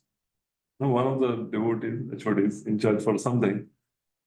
So he asked another devotee, I'll not tell you names, otherwise you'll have to figure it out, you're all local. So that's why I'm telling A, B, and X, Y, Z. So this devotee asked for something, some team or something, and he couldn't give it for whatever reason. So then that devotee asked, A devotee could not give to B. Right? So now the A is asking B for something. And you know, B is saying, उस time तूने मेरे को नहीं दिया ना, अब दिखाता हूँ. Gross, huh? It's so gross, and I was like, इसको समझाने गया, ये लोग सब 10-15-20 साल हो गया, क्या समझाने का इसको? So this apratihata become pratihata, condition हो जाता है. इसने मेरे साथ किया, तो मैं भी tit for tat. इसको सिखा दूँ, अभी सिखा दूँ, अभी अब आया हूँ पहाड़ घूम के, like this. अभी now it. So these kind of things do happen. You know, attachment to our things, attachment to our people, attachment to our things.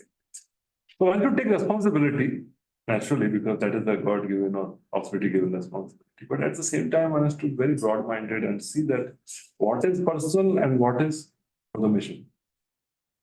These are subtle aspects. So because of that, not having ahitya prasita,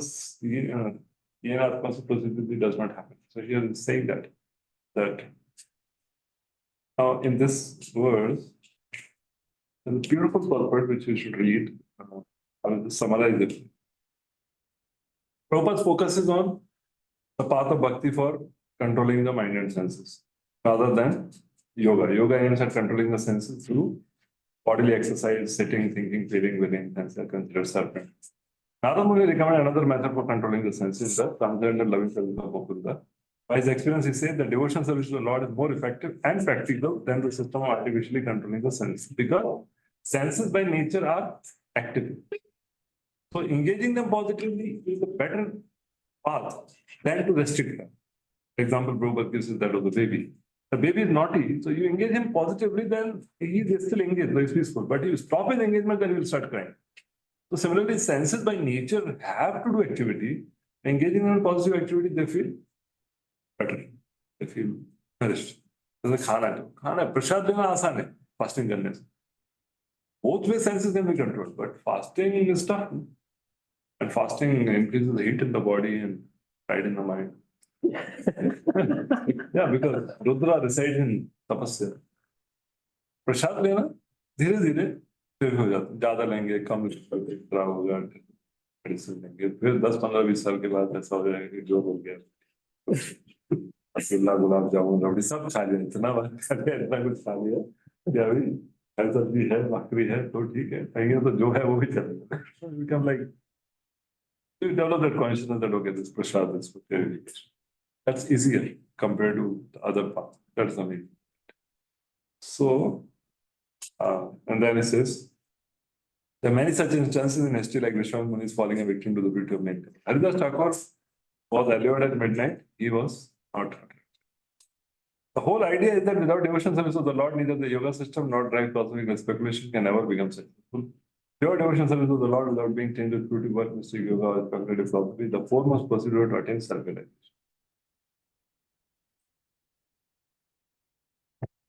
So when the transcendental devotion is mixed with the subordinate philosophy, it is no longer transcendental, but it's called mixed devotion.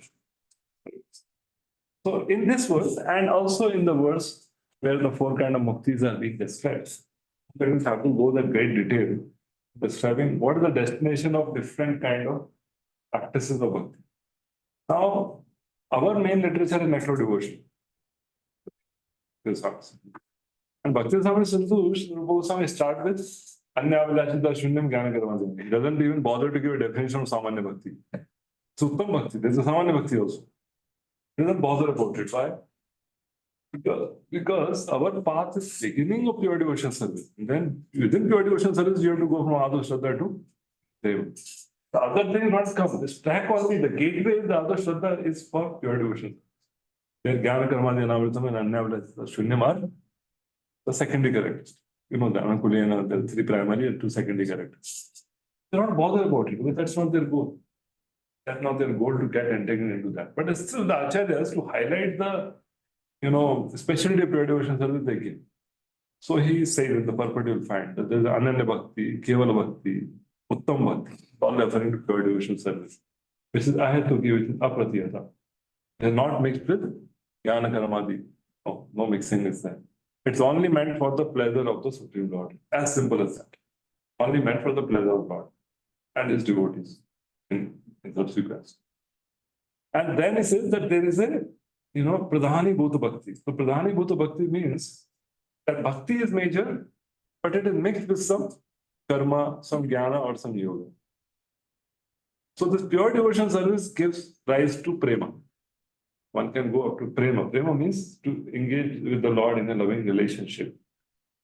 Especially three main relations. Sakhya, Vasalya, and maybe Shant or Das. They're not technically at times considered part of that. Sometimes they are. 5 rasa properties mainly.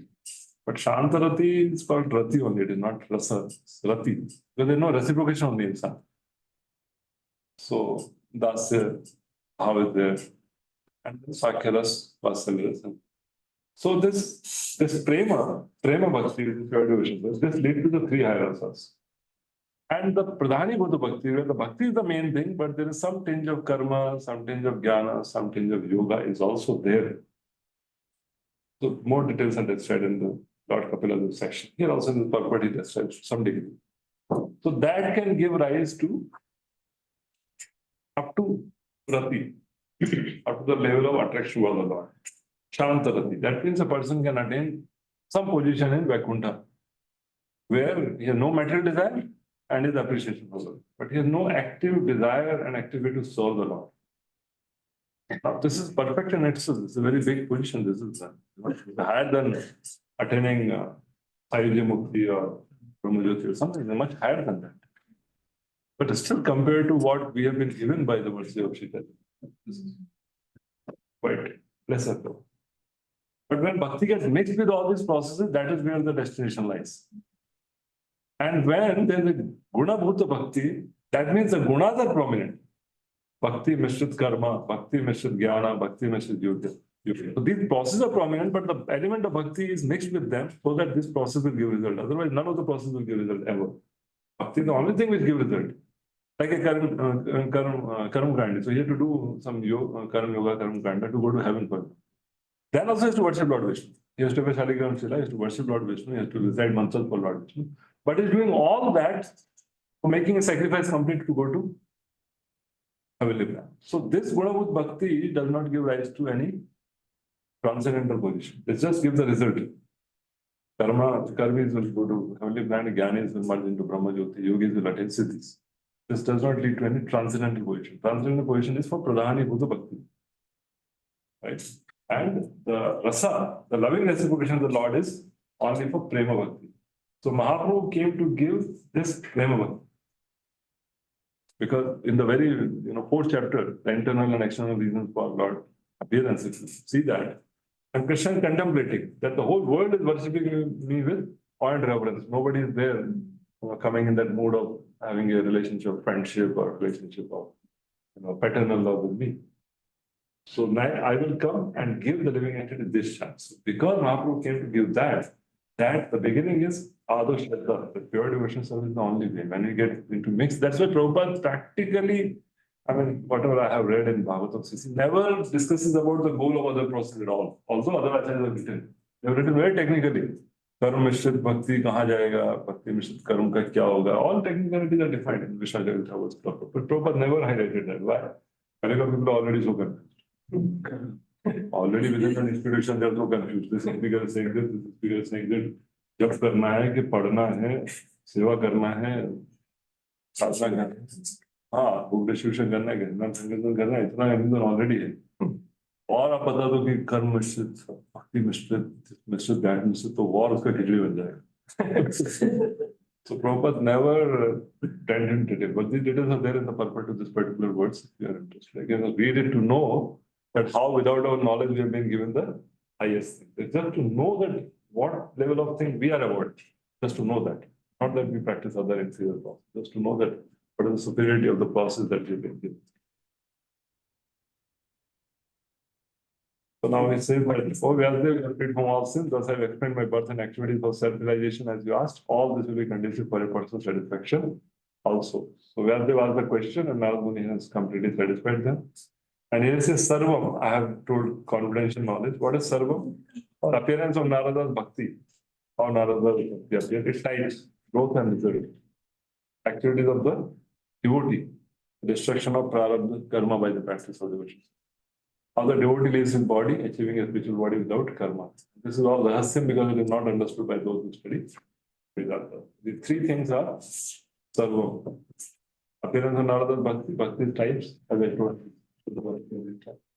Activities of the devotee, and the devotee leaving his body. And last one. What you said last? After this, three things are explained. Appearance of Narada's Bhakti, how he got pure devotion service, types, Pradhani Bhuta Bhakti, Guna Bhuta Bhakti, that's right. His growth and result, activities of the devotee, destruction of prarabdha karma get destroyed by the practice of bhakti. The mode turned effect. Sometimes the body may change, sometimes the body may continue like iron rod and fire. Look material, but it's not. Devotee can transcend their bodily limitation anytime. How the devotee leaves his body, then he attains the Siddha spiritual body. And it is rahasya because not understood by Vedanta. So now in this, Prabhupada eliminates the entire process, using the example of Narada Muni, saying the seeds of devotional service were sown by transcendental association, that is, Ado Shraddha Tata Sadhusam, and they gradually developed by hearing the sages, that is, Bhajan Kriya. The result of such hearing, detachment from worldliness, that is, Anartha Nivritti. Then, then he went further by the execution of devotional service. All the mysteries of transcendental realization are duly experienced by Narada Muni himself, and therefore, by hearing such an authority, one can have some idea of result of devotional life, which are hardly delineated even in the original text of the Vedas. That is why Bhakti is Guhyatamam. The 9th chapter of Bhagavad Gita, Krishna says, Idam tu te Guhyatamam. Pravakshyami Guhyatamam. Because the knowledge of relationship between the Lord and the devotee is not ordinarily explained in the Vedas alone. They deal with Lord as a very great personality or as a very powerful personality or as an impersonal being with the energies. But the knowledge of relationship between the Lord and the devotee is primarily explained in Bhagavad Gita, Bhagavatam and Chaitanya. That is why these three are the highest literatures, especially Srimad Bhagavatam. The Vedas and Upanishads are only indirect hint to all this, nothing direct explained there. Therefore, Srimad Bhagavatam is the mature fruit of all the Vedic truth of it. And then now Sutta Goswami is saying here, thus addressing Vyasadeva, Narada Muni took leave of him and vibrating on his veena instrument, he left to wander at his free will.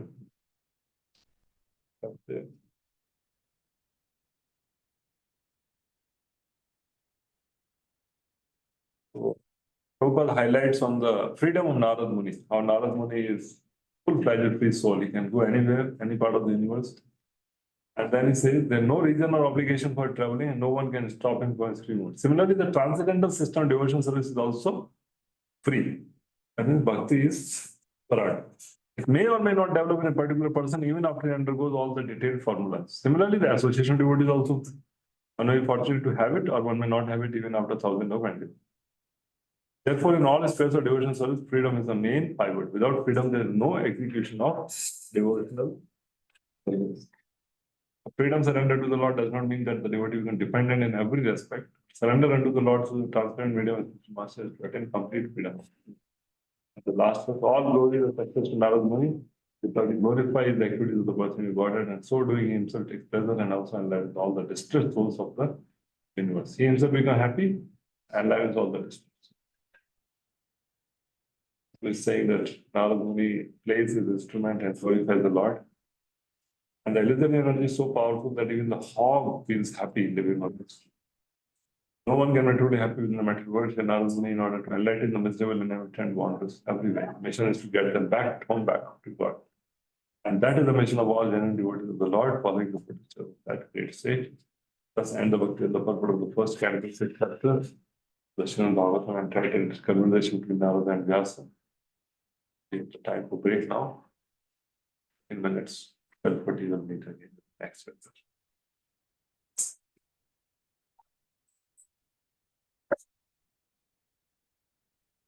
Stop the recording.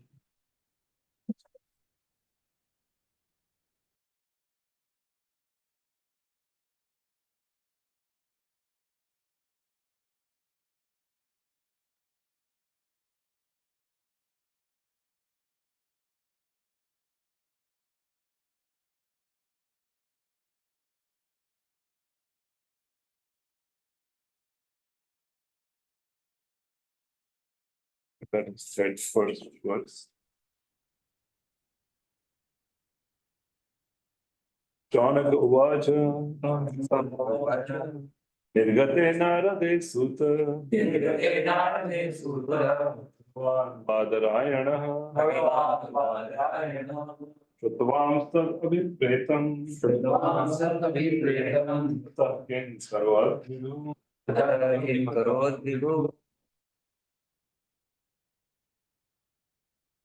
heard everything from Sri Narada Muni.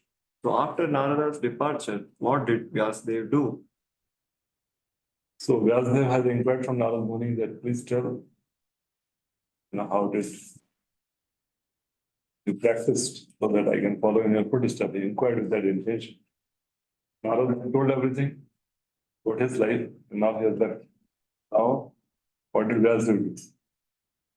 Bhaktivedanta instructed Narada Muni, and then they left. So Narada Muni put their teaching into his life.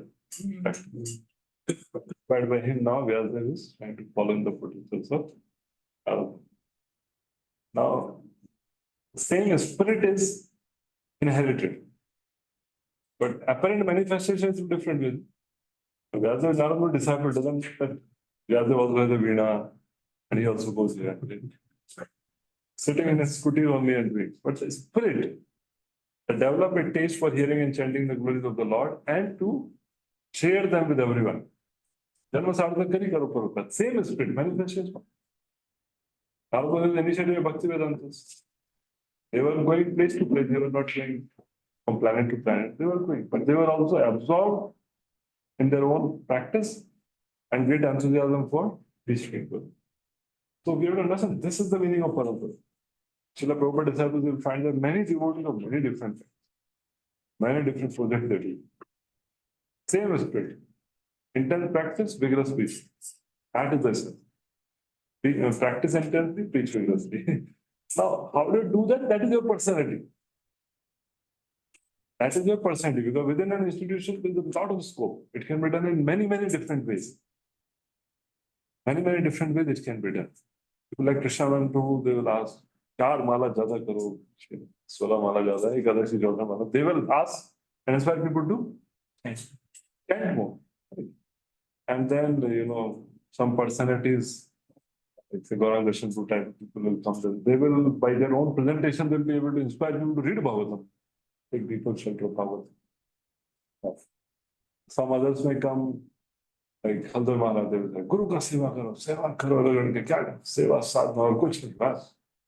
खेती में जाकर सेवा करो, गाय का सेवा करो, मंदिर को साफ करो, क्या लोग साहब है क्या, इतना एम्प्लॉय रखा है, खुद झाड़ू उठा के मंदिर साफ. Like they're doing so. So different people may speak differently, but the underlying spirit is same. Practice intensely, that somebody may chant more, somebody will have more reading, more hearing, more introspection. And then preach. Preaching again may have variety. Somebody will say preach to youth, preach to congregation, do book distribution, do harinam singing, do simple living model, simple life model. All these are varieties in which Prabhupada, through which Prabhupada preached. For Prabhupada, every project of ISKCON was for engaging devotees to intensify their devotional service. At the same time, it was an opportunity for others to get connected to Krishna. That's why it was preached. Everything, and deity worship also.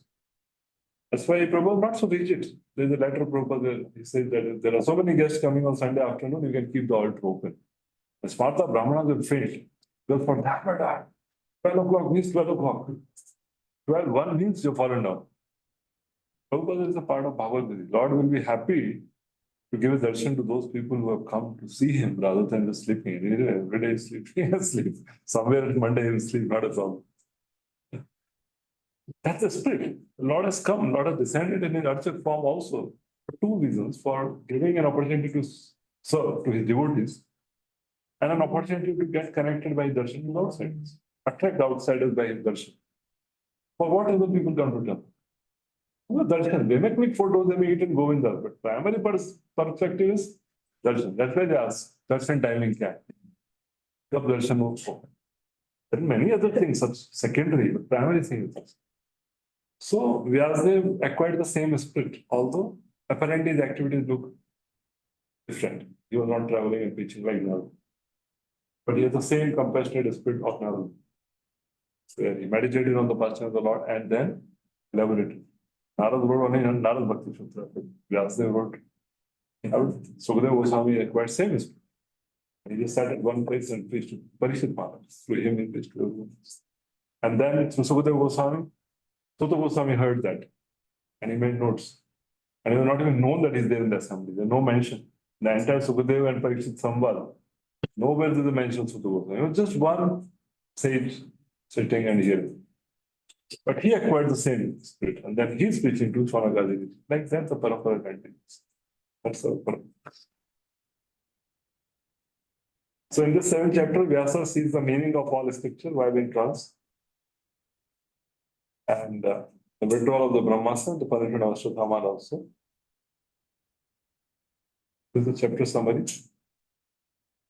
The clue for disturbing Srimad Bhagavatam picked up as Manas Parikshit miraculously saved in the world. It was caused by Ashwatthama. So, and before commencing the great epic, Srimad Bhagavatam, Sri Vyasadeva realized the whole truth by trance in devotion.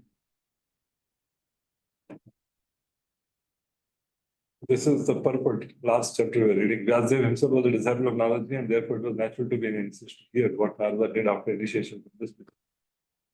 He wanted to follow in Narada's footsteps in order to attain to the same perfect stage of life. This desire to incur the master is an essential factor to be the progressive path. This is known as the Dharma Prachya. So now Sutta Goswami is responding. Swami Rishi has again asked the question.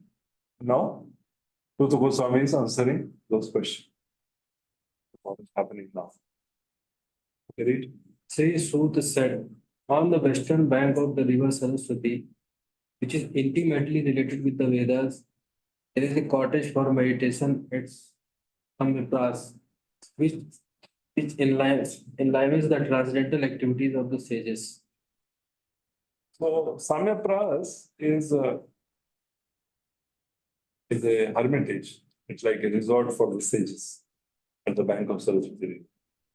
And Prabhupada says interesting that for spiritual advancement of knowledge, suitable place and atmosphere are definitely required. Place and atmosphere have their own impact on the practice.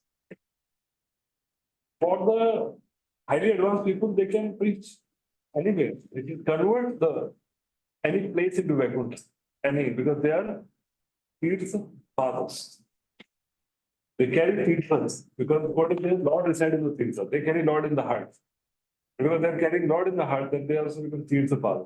Wherever they go, that also becomes Tirtha. Like Prabhupada established New Vrindavan, New Jagannath Puri, New Dwarka Puri. Established. And yet, if there's an opportunity, then they, seek to create proper, suitable place and atmosphere for the practice of devotional service. That's why Srila Prabhupada created so many temples within India also, within Dham, so that our devotees can come in our temples. Many temples are there in Dham. Somebody asked Srila Prabhupada, so many temples are already there, why don't you take them? So many orphans are lying, but still people have their own children. So, same way, we have our own places so that they are conducive for our practice of Krishna. Right? Like temple, somebody from other ISKCON comes here, then same morning programs there, devotees are there, translates, can be so. So the place on the western bank of Saraswati is especially suitable for this person. And there is an ashram of Vyasadeva known as Samya Das. Ashram is a place where spiritual culture is always foremost. Does not matter whether the place belongs to a householder or a handicap. Spiritual culture is flourishing, that is an ashram.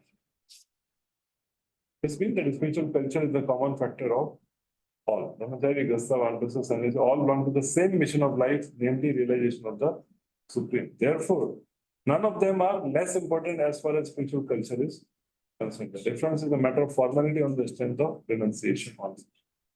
Sannyasi are held in high estimation on the strength of practical renunciation.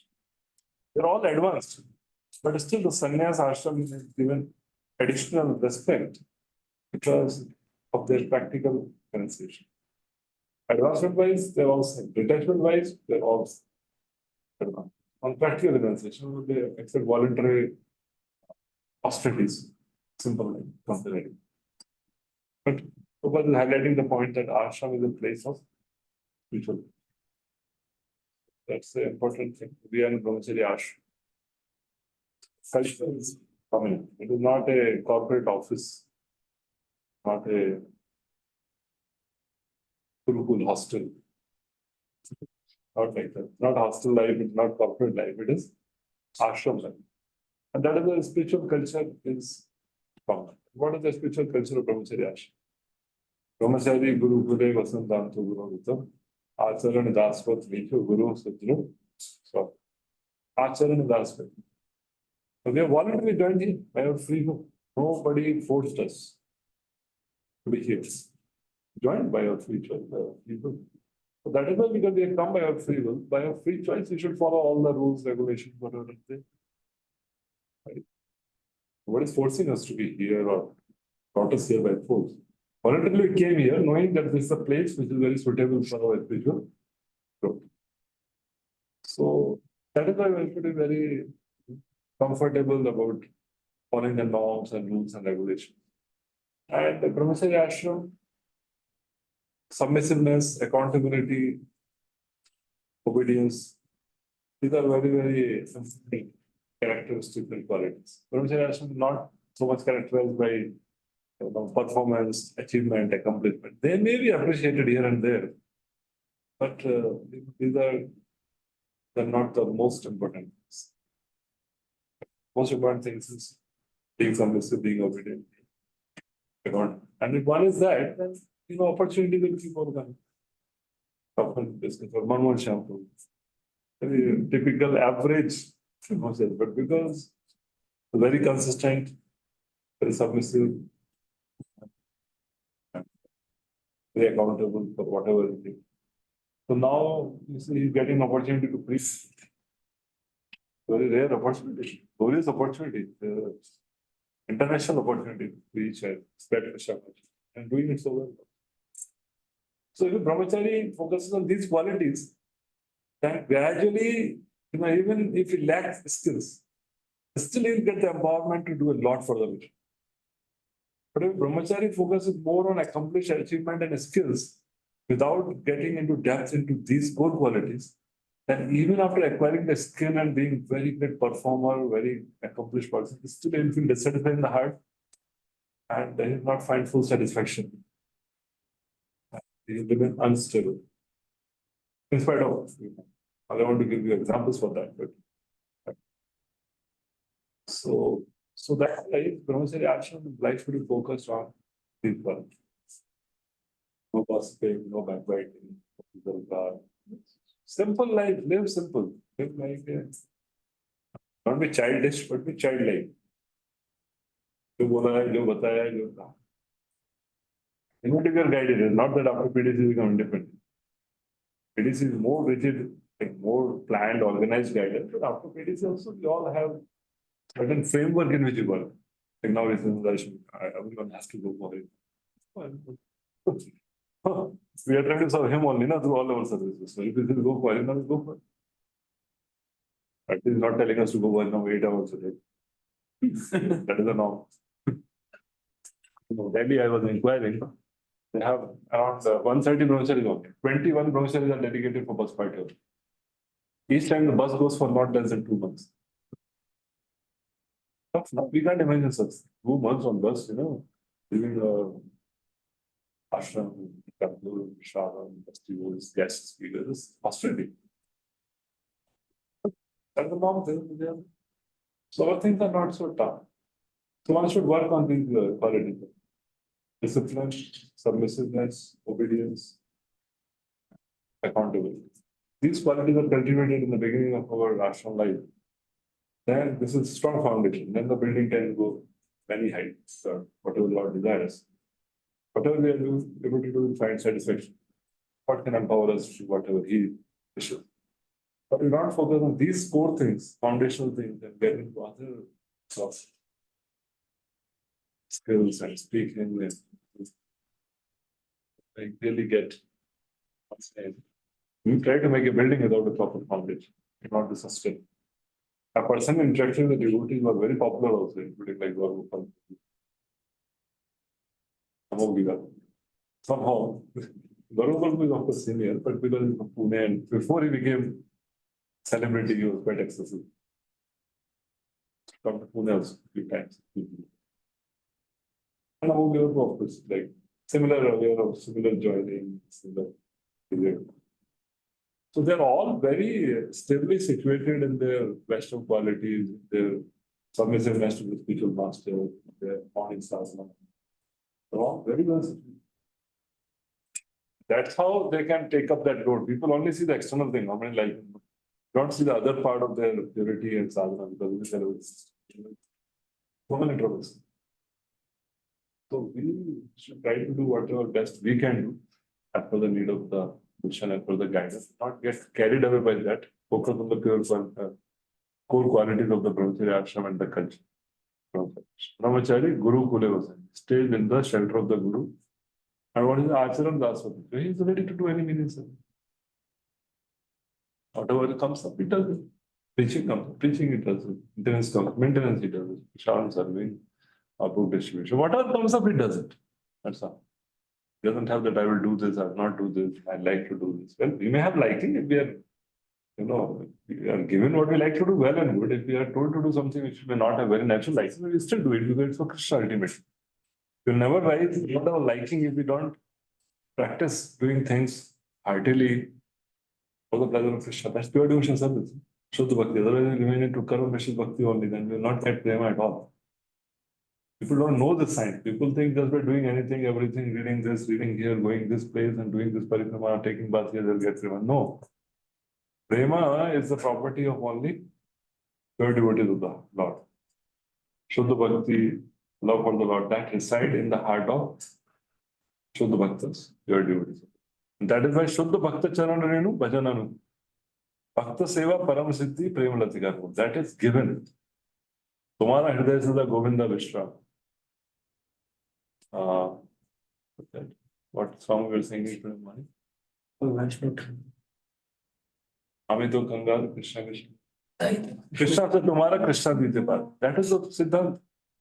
So unless we are submissively rendering service and pleasing a devotee who has Krishna, right? Prabhupada has Krishna, Prabhupada has given Krishna to his followers, and we are receiving Krishna in that parampara. Unless we have that parampara from where Krishna is delivered, are we going to attain him? Is it like some, ball or something you throw and you catch or do something? That is not.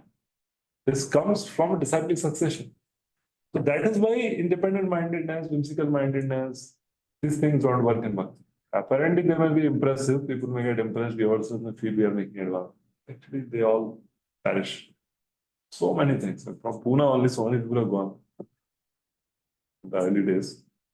It doesn't satisfy them. They are not yet connected to this unbroken chain. So this is how prema gets transmitted from the heart of the pure devotee. First it comes. And we give the seed in the form of the rules and regulations, the process of sadhana. That is how he gives prema. And that, when we do that, when we nourish that seed with Shravanam Kirtanam, then it flourishes. And it becomes a creeper, then it bears leaves, and then it grows further. In After Devotion, you read about it. Sadhana Bhakti, Bhava Bhakti, Prema. The process is to be very well understood. Otherwise, you may get distracted with so many apparently good-looking things and impressive things. But human nature is to get impressed. So that concern is very, very. So now, in that place, Srila Vyasadeva in his own ashram, which was surrounded by berry trees. Berry matlab bear. Badrinath, na? Badri trees there, no? That's right. Badari sand. Badri. Mandit. Badri matlab bear, na? Bear ka bear. Bear or no? दूसरा नाम There. शायद कुछ और है Other variety. Different variety. But that Badri tree only came as, no? Lakshmi came as Badri tree, but not Narayana. There's no Mother and Lila. So, it's still, Mother Lakshmi is such a dedicated servant. She came as that Badri tree. So not Narayana, she would perform tapasya there. She is still with them, still serving them. So he sat in his own ashram, down to meditate after touching the water for purification. Ashram he did, and then he sat. What he said, Narada had instructed Vyas to remember the passion of the Lord continually in samadhi. Thus he sat and concentrated using his mind. Same thing Narada did after Bhaktivedanta left. He meditated the way they have taught him. And now Vyas is meditating the way Narada.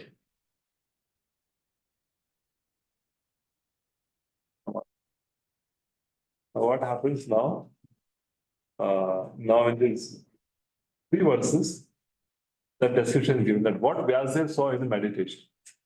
It's very important because this is the root, foundation of what the message of Bhagavatam is. So let's recite it. Bhakti yogena manasi, Bhakti yogena manasi, samyak pranihite male, samyak pranihite male, apashyatat purusham purnam, mayam chatat tadab ashrayam. So now he's seeing the Lord with internal energy, that is Sarupati, and the external energy, that is Maya. Apashyatam purusham purnam, maya chatat ashrayam.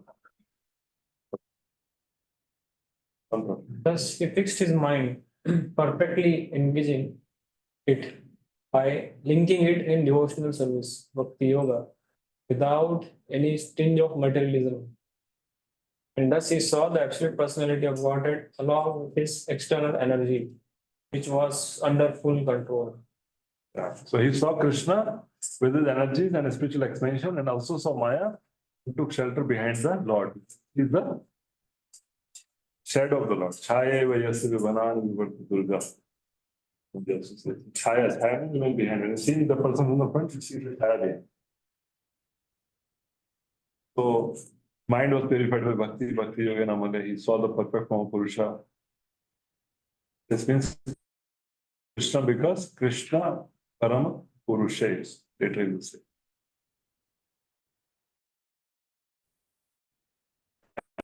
And then he says, Purnam with Maya. Maya is mentioned separately, Maya, because this took shelter behind Apashrayam. Later it is given. Station में नहीं समझ नहीं आ रहा कि वो क्या energy Oh, you're asking where he saw the Sarup Sakti? हाँ जी तो आपने शुरू तो लिखा है Here it mentions.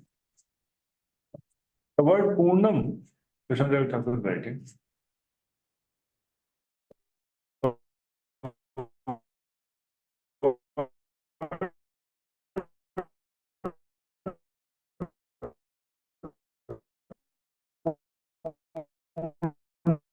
When he said this, saw the Purnam word is then Purnam is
perfectly realize the absolute truth only by the process of devotion service, and one can enter into the kingdom.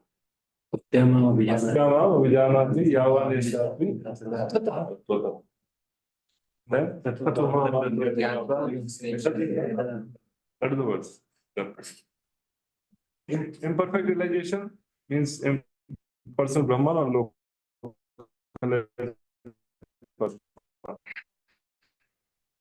The Narada advised Shivasa to become absorbed in transcendental meditation of the personality of Godhead and his activities. Take notice of the effulgence of Brahman, because that is not absolute vision. Absolute vision is personality of Godhead as it is confirmed in the Bhagavad Gita, Vasudeva Sarvamati. That is Hiranmayana Pathyana. And in the Bhagavad Gita, the Purusha is confirmed as the eternal and original person. You find it. Yoga Swami is writing. Absolute personality of Godhead is a perfect person, and he has manifold energies, like internal, external, and marginal energies. Energy mentioned here is the external energy, as will be clear from the statement of our activity. Internal energy is there along with the absolute person, as the moonlight is there with the moon. That's like we say, Shri Radha Ramana. Radha Ramana means she is always there in the heart. Then Goswami actually did not install other deities. Goswamis did not install other entities. Madan Gopal, Govind Dev, Gopinath. Jano Devi, she installed serve them more closely and see them. Goswami is always worship Radharani in heart of Krishna. Radha Raman कैसे पूछो? Radharani के पास में गद्दी है. That is considered Radharani. Otherwise, Radharani is always performing pastime with Radharani. गति मतलब bed. Seat and Days. What they call it? what they call it? Very. Maybe. You can see that in the photo. So they say that half of Radharani is Radharani. Like Ardhanarishwar sometimes. They have very rustic thing. Krishna and Radharani cannot be separated. Right. They have energy and energetic property. और वो गद्दी में आने के representative है. Gandhi representative वहाँ पे ornament लगा. So the word apartrayam suggests that this energy of the Lord is under full control. Internal potency is called Maya, but it is spiritual Maya or energy exhibited in the absolute realm. When one is under the shelter of internal potency, darkness of material ignorance is at once dissipated. 9.13 concept. Padmanasu Mampartham. So, devotion service of Bhakti Yoga is a function of the internal energy. There is no place for the inferior energy, just as no place for darkness in the effulgence of spiritual light. Param Purusha cannot be anyone except Shri Krishna himself, as will be explained in the latest slokas. How it will come. 7th one. Now, in order to describe the sweetness of Lord form quality in pastime, one needs to see the Lord. But what is the purpose of Vyas seeing Maya? This verse explains. Vyasa first sees the disease condition of the jivas. So, this 4 and 5 verses, they are Sambandha Tattva. 6 verses, Abhidya Tattva, and 7 verses, Prayojan Tattva, that is described by Sri Jiva Goswami in this. All the slokas, when Vyasa is seeing. Very famous verse. Jaya sammohito jiva. Atmanam trigulatmakam. Aropi malte anartham.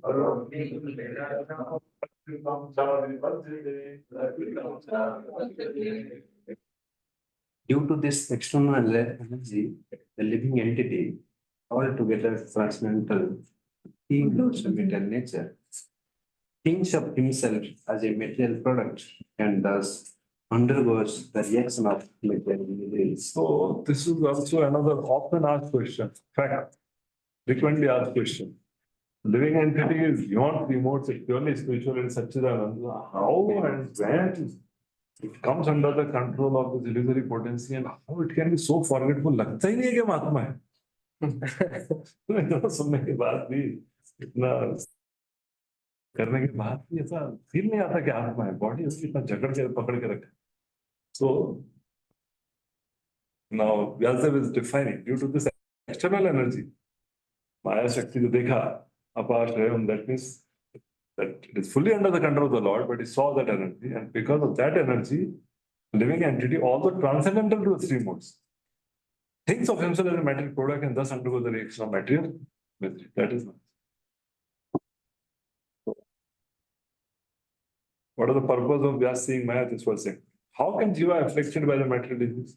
Actually, it is the sweetest in us in the beginning to learn Bhagavatam. Jiva is afflicted by material disease. No? So there can be no prescription for cure without first seeing the disease. How can the patient be treated with proper medicine and food? जब तक diagnosis नहीं होगा पता क्या चलेगा क्या दवाई देना है क्या खाना बोलना है क्या परहेज है क्या बोलना तो इसीलिए क्या है कि first Vyasdev is saying Maya, how the Maya has captured, and then he will prescribe the process. Then he will give that this Purana, what I'm giving, is the right medicine for the living entities to come out of the grip of Maya. So that's why these 4 verses are very foundational verses for understanding the premise of Bhagavatam, how Bhagavatam has a potency, capacity, take the Jiva out of the clutches of material. Give us that faith that we can come out and others also we can give and take. Thus, it is necessary to see both Maya and the Jiva. So, bewildered by the covering and bewildering potency of Maya, what are the covering potency? Technically? Bewildering potency, Prakshepasmigal. Of Maya upon his Swarupa, the Jiva, though separate from the 3 gunas, think himself made of matter and accept matter existence. Anartham, that identity. Jiva Goswami's purport mainly. Root cause of suffering is pointed out with remedial measure which have to be undertaken. The living entity by constitution is transcendental. How is he imprisoned? Due to this unholy contact. How proper? Due to this unholy contact. And there is a holy contact when you go to holy river,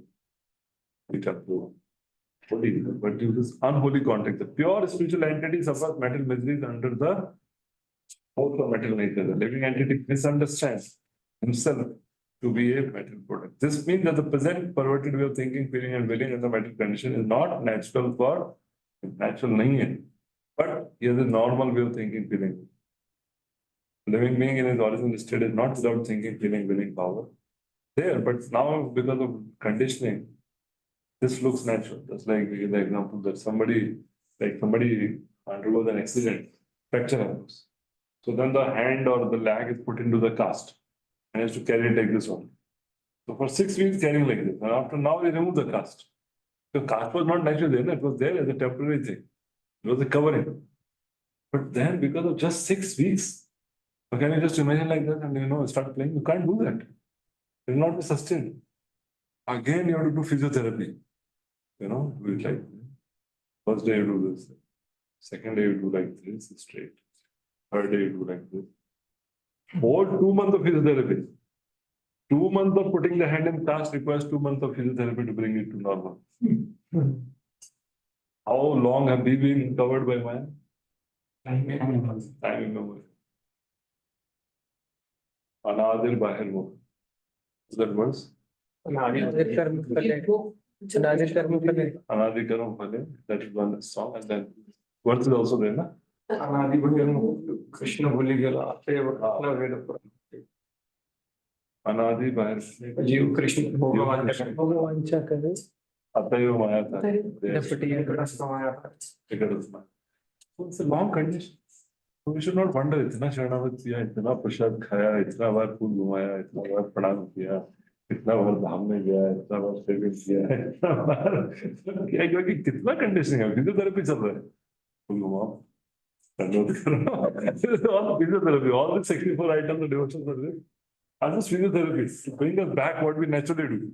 अब conditioning इतना हो गया कि it's all conditioning. 64 items of devotional service are what every person which what naturally does. Artificially, लिख के नहीं करना पड़ता है. Mangal Aarti is something what naturally happens there. Radha Krishna wake up, then the second to Aarti, तो वो अपना natural होता है. ऐसा कुछ नहीं कि Mangal Aarti लगाना है, पी लगाना है. ऐसा नहीं natural होता है. But the conditioning is so strong. So this is physiotherapy. बाद में फिर पूरा घूमेगा natural. So the theory that the living being is absolute impersonal Brahman is repeated here because the living entity has its own way of thinking in the original unconditioned state. The present conditional state is due to the entrance of the external energy, which means that the illusory energy takes the initiative while the Supreme Lord is. And the three modes of material nature dictate us. They're not using our real intelligence. The real intelligence is used to serve Krishna. Real mind is used to think of Krishna. Right? Real ego is to consider oneself as a servant of Krishna. तो उसको सुला दिया. That is sleeping. The real self is sleeping. And a shadow self, that the material mind, material ego, material intelligence, that is active. And that is all conducted by three modes. Devi Esha Gurumai or Maya Jyoti. Another word is there. Prakriti Krimanani, Guna Karmani, Sarva. Ahankar Vimanatma Karta. Very interesting words. So, that is in Bhakti. करता अहमिति मानने तो बोलेगा मैं कर रहा हूँ कि नहीं कर रहा हूँ करता हूँ कि नहीं three modes of matter nature or I am taking initiative. No, go to the foundation. The whole the false identity generated. It is like, just like that artificial intelligence. अभी artificial intelligence has come ना AI. तो AI को किसने programme किया है ना? Artificial intelligence को बनाने वाला तो natural intelligence है ना उसके पास. लेकिन एक बार उसको प्रोग्रामिंग कर दिया, like you start the captions on, even Zoom also and now on YouTube captions on. तो आपने caption on का बटन दबाया, उसके पीछे पूरा प्रोग्रामिंग है. Now whatever you speak will come in writing. So similarly, the material nature program the false ego, and then a person like मैं ही कर रहा हूँ ना, मैं ही खा रहा हूँ, मैं ही जा रहा हूँ, लेकिन वो पहले पता है who are you and what we are supposed to do? That only is covered up. Because of our Atmika Shakti, then everything else he does is all covered by three modes. So three modes condition the mind, intelligence, and ego. That person thinks three modes किधर है? किधर से काम कर रहे हैं? इतना covering है कि unless you know the reference of the real self, कि I'm a servant of Krishna, I'm supposed to serve Krishna, then one can see कि I'm supposed to serve Krishna, please Krishna. But now I'm so distracted and I'm doing so many other things. When we come in reference to the original activity, original consciousness, then we can say अरे मेरा consciousness क्या है? Original reference ही नहीं है तो जो है वही ठीक है. There is no reference. That is why only when we come to devotional service and we understand the goal of life is to serve and please Krishna, life is meant to serve and please Krishna, then we say how far am I from that? When we want to engage our mind in please thinking of Krishna, then we realize how powerful the mind is. Otherwise, if we are just letting the mind think of anything it wants, then it looks like mind is easy going. क्यों बोला कि mind को control करना is more difficult than controlling the raging. ऐसा लगता तो नहीं. ठीक है, जपा के टाइम सुनता नहीं है, थोड़ा इधर उधर जाता है. इतना बुरा नहीं है, इतना रेजिंग विंड जैसा तो नहीं लगता है. अर्जुन से ज्यादा हाइप करके बोल दिया था, ज्यादा मूड में आके. टफ नहीं है माइंड का. क्यों नहीं है? क्योंकि try to think every moment, you try to think of pleasing the spiritual master. याद ही नहीं रहता. दिन में एक बार भी याद आ गया कि स्पिरिचुअल मास्टर के लिए काम करना है तो भी बहुत बड़ी बात है. So when we are under the control of mind, then what is the difficulty? When nothing is experienced. Like Giriraj writes in the book that he's telling Prabhupada that so Prabhupada, I try to remember Krishna, but I'm not able to remember. I think sometime sometimes you're all the time in Maya. Sometimes you realize it. So that's like when we come in contact with Srimad Bhagavatam, the characters of Srimad Bhagavatam and the very exalted devotees who are living moment by moment for the pleasure of Krishna, the moment in Krishna, then we understand how tough Sunday. We should mix out together. Sometimes devotee give good contribution in service and he do good seva. While speaking, he explains through his mouth that I did this, that this, because of this happened. And we could not discourage and we could understand that this is the ego is. So what to just we have to hear and let it whatever happening is what to do, how to deal with the situation sometimes. Devotee he himself says that I did this, I did because of that I preached those people, so they are now regular now and they are now stable now. Something we speak sometimes. Some people may speak like that, but it's true also. But in spiritual point of view, it's sometimes it makes sense that entire process of spiritual life is to refine oneself very well. We should not speak like that for no good reason. If others are speaking, we should pat on the back and say, "Kya पूरा बड़ी को पूरा हिला दिया centre 4 BHK के 4 flat. If others are appreciating them, we should join them. क्या एकदम इतना ही क्या आपका कैपिटल 10,000 लोगों का है अभी 100 लोगों में ही आप कहाँ सेटिस्फाई हो गए अभी तो और बहुत कुछ you know if we are not their mentor we are the friend on we should not become insecure मैंने क्या किया उसने किया मैंने क्या किया इसके पास 100 लोग मेरे पास कितने we should not become insecure we should not feel bad they are saying in a friendly way you know boasting भी करना तो friend के साथ ही कर सकते हैं ना सीनियर के साथ करेगा नहीं जूनियर के साथ boasting भी किया boasting भी कर रहा है तो भी this process is the purification. Everyone gets purified eventually. Everyone is in different levels. People go through phases. हमको कुछ उसमें वो नहीं करना है that Krishna will see. And sometimes, like Prabhu was giving the class and he was quoting like Hanumanji when he was like, I can go across and I can pluck Lanka and bring it here. I can kill Ravana. I can beat Ravana. तो सब लोग देख रहे हैं. No, Hanumanji looks like boastful, but he is actually speaking.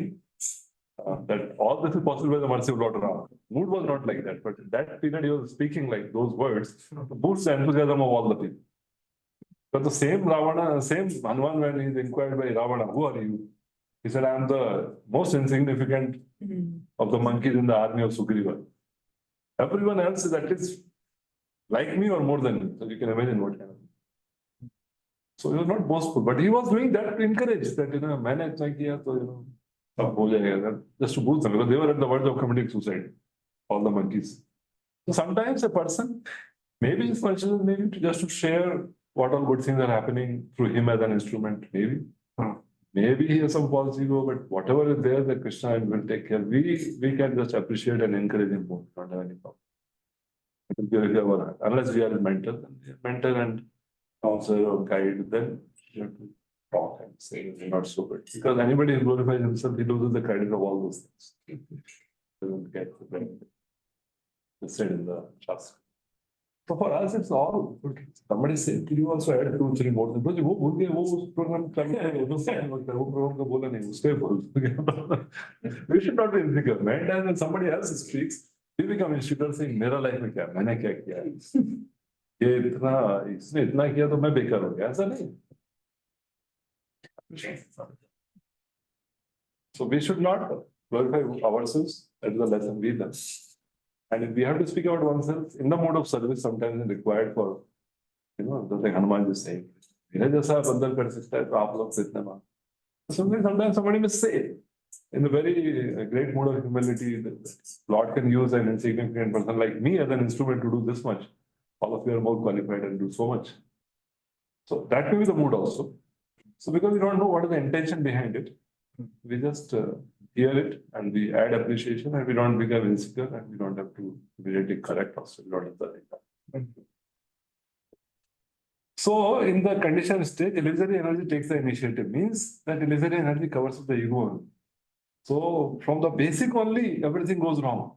I'm the body, this is mind, this is this. So whole thing is wrong, whole script is wrong now. That is how the 3 modes control us. And then, you know, the external energy is aware of this fact that the Lord does not desire that a living being be illusioned. But she accepted thankless task of keeping the forgotten soul under illusion by her bewildering himself. The Lord does not interfere with the task of the illusory energy because such performance of the illusory energy are also necessary for reformation of the conditioned souls. And Prabhu gives 2 analogies, like affectionate father. He hires a teacher. He hires a teacher or a severe man. Prabhupada also says that his mother has hired a person. That person used to come and tie Prabhupada with a rope and take him to school because he will not go. Otherwise, his mother's request, he will not go. So they will pay him like that. But the all affectionate father at the same time desires relief for the conditioned soul, relief from the clutches of the illusory energy. And the king puts the disobedient citizen within the walls of the jail. Right? So father hires another man to rectify and the king may put people in jail. But all this is with the goal of rectification, not with the goal of punishment is for rectification. Disciplinary action is there. Similarly, the Supreme Lord descends from his kingdom upon the kingdom of the illusory energy and personally gives relief in the form of Bhagavad Gita, wherein he personally suggests that all of the ways of the illusory energy are very strict to overcome. One who surrenders unto him is free by the order of the. This surrendering process is the remedial measure for getting relief from the bewildering ways of the illusory energy. Thus, the surrendering process is completed by the influence of association. The surrendering process is completed by the influence of association. 325-25. First. Short couple of saying. Tadab Prasangam Mambira Sabido, Oman Hitkar Rasayana.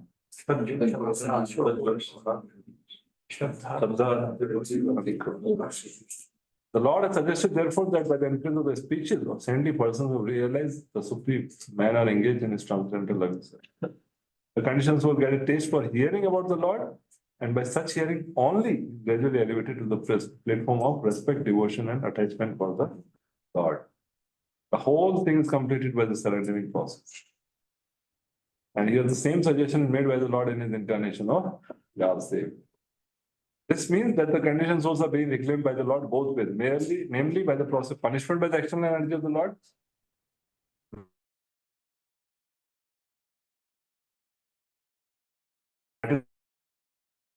Energy pushes, kicks. Lord attract, Maya pushes. दोनों तरफ से.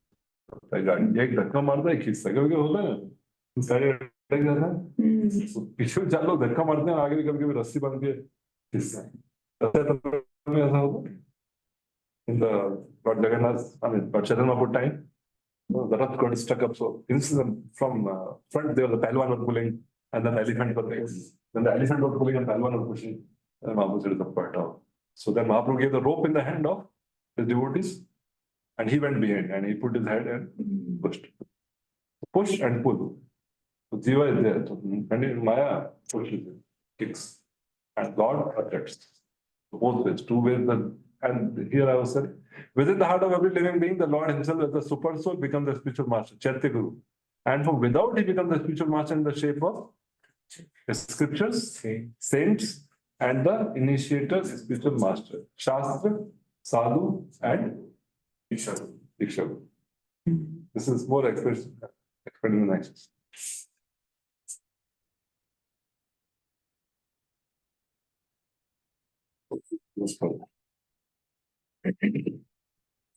So there he says that Maya is under the subjugation of the Lord. It's not that Maya covers up the Lord also. Perfect being cannot be approached by the legal energy. It can only work on the living entity. Therefore, it is sheer imagination that the Supreme Lord is illusioned by the illusory energy and thus becomes a living being. Mayavadi says, no? When the Lord becomes covered with Maya, he becomes a Jiva. He thinks that he is becomes Jiva. The Supreme Lord is always, superior to Maya. Maya, Adhyakshena,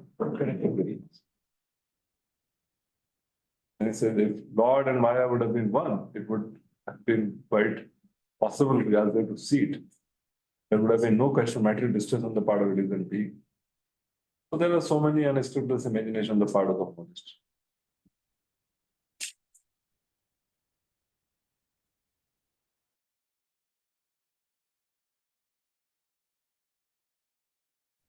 Vyasadeva first of all diagnosed the actual disease of the conditioned souls.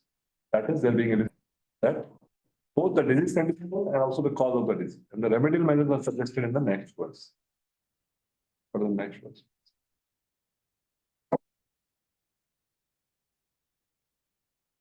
This is the Abhijaya Tattva. 4 and 5 are the Sambandha. Anartho Pashamam Saksha. Anarthopashamam saksha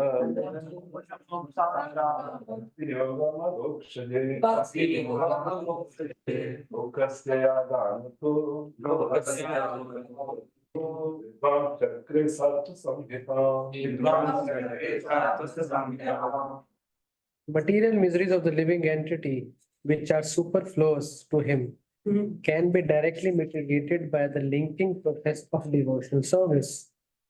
But the mass of people do not know this. And therefore the learned Vyasa compiled this Vedic literature, which is in relation to the Supreme Truth. So, Bhakti to the Lord, which effectively destroyed Jiva's samsara. Learned Vyasa then wrote the Bhagavatam. So he saw that the living entities are conditioned by the illusory energy. And he saw the medicine for that disease. Which is that? That is Bhakti. So these are the stages, what he say. First he saw the Lord. By the use of the word Purna means he saw the Lord with his Amsa, Purusha and Gunavata. Purna means complete. Then he saw Chit Shakti with many varieties. He then saw the external energy, Maya Shakti behind the Lord. He then saw Jivas who are contributed by Maya Shakti. And he saw in the Lord Bhakti, element of Chit Shakti, which is more powerful than all others. It destroys the illusion caused by Maya. And which arises from the action of his Anugraha Shakti.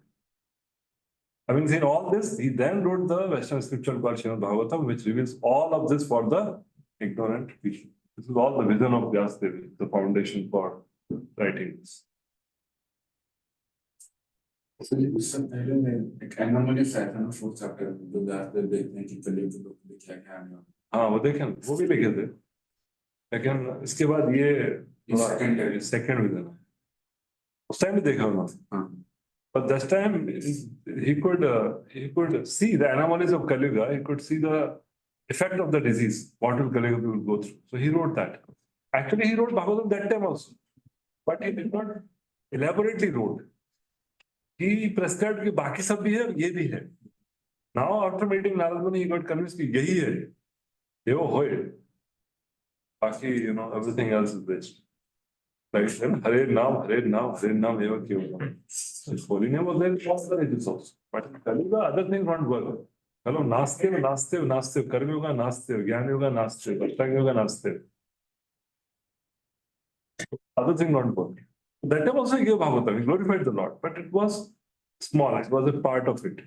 Now it will be described, in the next verse it will be described that Vyasadeva, after interacting with Narad Muni, he edited it. And that is the time when he elaborated Srimad Bhagavatam. Many times you wonder, ना Bhagavatam पहले था 18 पुराण में नहीं था. पहले जैसे प्रभुपाद के भगवगीता था, तो पहले जो छपा था वो था 1972 वो छोटा वर्जन था उसमें ट्रांस ये नहीं थे वर्ड टू वर्ड मीनिंग नहीं थे परवर्ड्स कट किए थे एवरेज वर्जन या एवरेज वर्जन बाद में जो प्रिंट किया फिर से तो फुल वर्जन प्रिंट किया same way Vyasadeva did write Bhagavatam even as a part of the original what he's writing in the fourth chapter. There also he wrote. But because it was not elaborated, it was just looking like one of them. It was not glorified as the Amala Purana. It was not, glorified as the best among the Puranas. So that's why after meeting Narad Muni, he again edited and expanded on it. So it was there before and it is there now, but he elaborated on it and made it prominent. So still other things remained. Vedas remained, Puranas remained. But then Bhagavatam he gave a special book, which he did not give before meeting others. That is explained in the next one. So Vyasadeva saw the personality of Godhead, and he saw his part and parcel also. He saw different energies also, saw a different plenary portion. At last, he saw the remedial measure for the condition soul, namely the process of devotional service. It is a great transcendental science and begins with the process of hearing and chanting the name, fame, glory of the Supreme Personality of God. Now he says, revival of the dormant affection or love of God does not depend on the mechanical system of hearing and chanting, but it solely and wholly depends on the causeless mercy of the Lord. Yesterday he wrote, by mechanical process, Lord cannot be seen. Hearing chanting does not depend on the mechanical system of hearing and chanting, but it solely and wholly depends on the causeless mercy of the Lord. And the Lord is fully satisfied with the sincere efforts of the devotee. He may endow him with his loving transcendental service. So that is the meaning of Akinchanatvam and Ananyagatvam. So we have to suna hoga chandra so bura hai. It all depends on the Lord also. हम लोग क्या कर रहे हैं the example लीजिए we are just showing green signal मतलब train is welcome ऐसा नहीं कि green signal pulling the train को लेके आ जाएगा ट्रेन आएगा जब आना है कि green signal देख के स्टेशन तक आ जाएगा red signal देखेगा तो पहले ही रुक जाए so all our sadhana and all other things what we are doing is to give the Lord a welcome so that we are ready we are ready we are just showing our willingness. We are not forcing. We cannot force the Lord. कब आएगा? उत्साह निश्चय. इसीलिए he was telling recently about Mukunda's example. I think Damodar was telling the class. Damodar was telling 10 million lifetimes Mukunda. वो 10 million चलेगा ना, 10 million life time में क्या इतना, ऑलरेडी इतना बिलियन लाइफ टाइम जा चुका है, तो 10 मिलियन और जाएगा, जा चुका है इतना लाइफ टाइम, तो 10 मिलियन भी चलेगा, कंफर्म है ना, कंफर्म है। अभी आजकल लोग अभी यात्रा का टिकट बुक करा लिया लोगों ने प्लेन में। अब क्या उस समय स्थिति होगी, 30 अक्टूबर को कौन आएगा जाएगा, किसकी सरकार रहेगी, क्या होगा, कुछ नहीं। 6 महीने पहले टिकट बुक करा लिया और लोग सेटिस्फाइड है, कंफर्म टिकट है, 6 महीने निकल जाएंगे। 6 महीने में कितने घंटे होंगे, कितने दिन होंगे, कितने वीक होंगे। तो ऐसे for him 10 million lifetime appeared to be very small because he was seeing the reference of billions of lifetimes what is already spent. तो इसीलिए that is sadhaka determination and Prabhupada said patience is a sign of surrender. In act of instruction, right? Patience is a sign of surrender. We have faith. गुरु जी ने बोला है, कृष्णा ने भगवतम बोला है, भक्ति करते रहो, भक्ति करें। ऐसा नहीं कि we can force. The Lord is like the sun. We cannot force the sun to rise. And our sun rises.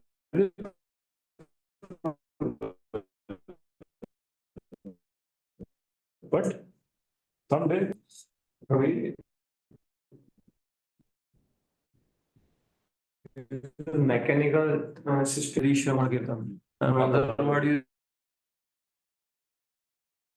that Shravana Kirtana Jale Kara Sinchan. So there it is said that Shravana Kirtana Jale Kara Sinchan. And here a mechanical system of hearing, chanting, and Bhav Koti by Janmaka Yadi Shravan Kirtana. What is making a difference between this? So Chaitanya Mahaprabhu also suggesting Shravan Kirtana Jale Kara Sinchan. Bhakti Lata. It becomes mechanical when we do offenses, it becomes mechanical. because an offense to be inattentive, no? So mechanical means lack of attention. So mechanical and inattentiveness are synonymous. Okay. That's why when Prabhupada talk of chanting, it is chant attentively. Prabhupada says, no? If one is not chanting attentively and not following the four regulations strictly, any moment he can fall down. But let us have like that. If one is lax in all these systems, at any moment one can fall down. So lax means inattention. Okay. In the 6th chapter of Bhagavad Gita also, when Arjuna is asking this question, what happened to a sadhaka who is not complete? That sadhaka, the lukewarm sadhaka, he's not intense. He's just doing तो उसके लिए अर्जुन पूछ रहा है, उसका क्या होगा? वो इंटेंस नहीं है भक्ति में है, माला करता है, सब करता है, सही है, क्यों कर रहा है, क्या कर रहा है, इतना कॉन्शियस नहीं। Like yesterday we were hearing, internalize the sadhana, थोड़ा सोच के करना चाहिए, क्या मतलब नाम जब कर रहे हैं, 16 माला कर रहे हैं, तो क्या कर रहे हैं, किसके लिए कर रहे हैं, क्या कर रहे हैं, किसको बुला रहे हैं, क्या मांग रहे हैं, थोड़ा if we become a little more attentive what we are doing, why we are doing, for whom are we doing, that is attentive and conscious. It's later Samkhya Pariyasya, so it is said for newcomers. It's not about. That is for those who don't know the glory of the holy name only. So those ऐसा festival offer जैसा है, launching offer है ना, festival offer दे दिया। Navavas is the stage also. Another thing is that Navavas से मुक्ति हो जाता है, but here Srimad Bhagavatam is प्रेम और तुम्हार, तो ये सब लीला प्रेम की है।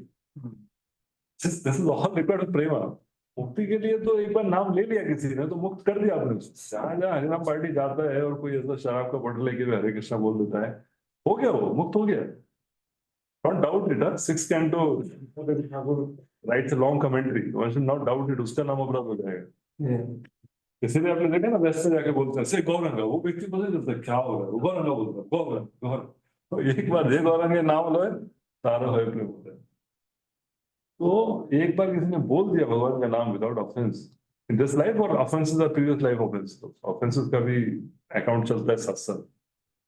But one is sinful but not offensive, like Ajamila was sinful, highly sinful but not offensive. So the first time he chanted Narayana, and all his sins were, gone. Then somebody may ask that why he continued to act sinfully. Why he continued to act, nothing got changed. So Sanjay Thakur writes in that commentary to give faith to the atheist. एक बार हो जाता तो लोग बोलते हैं ऐसा हो गया, हरिनाम में power.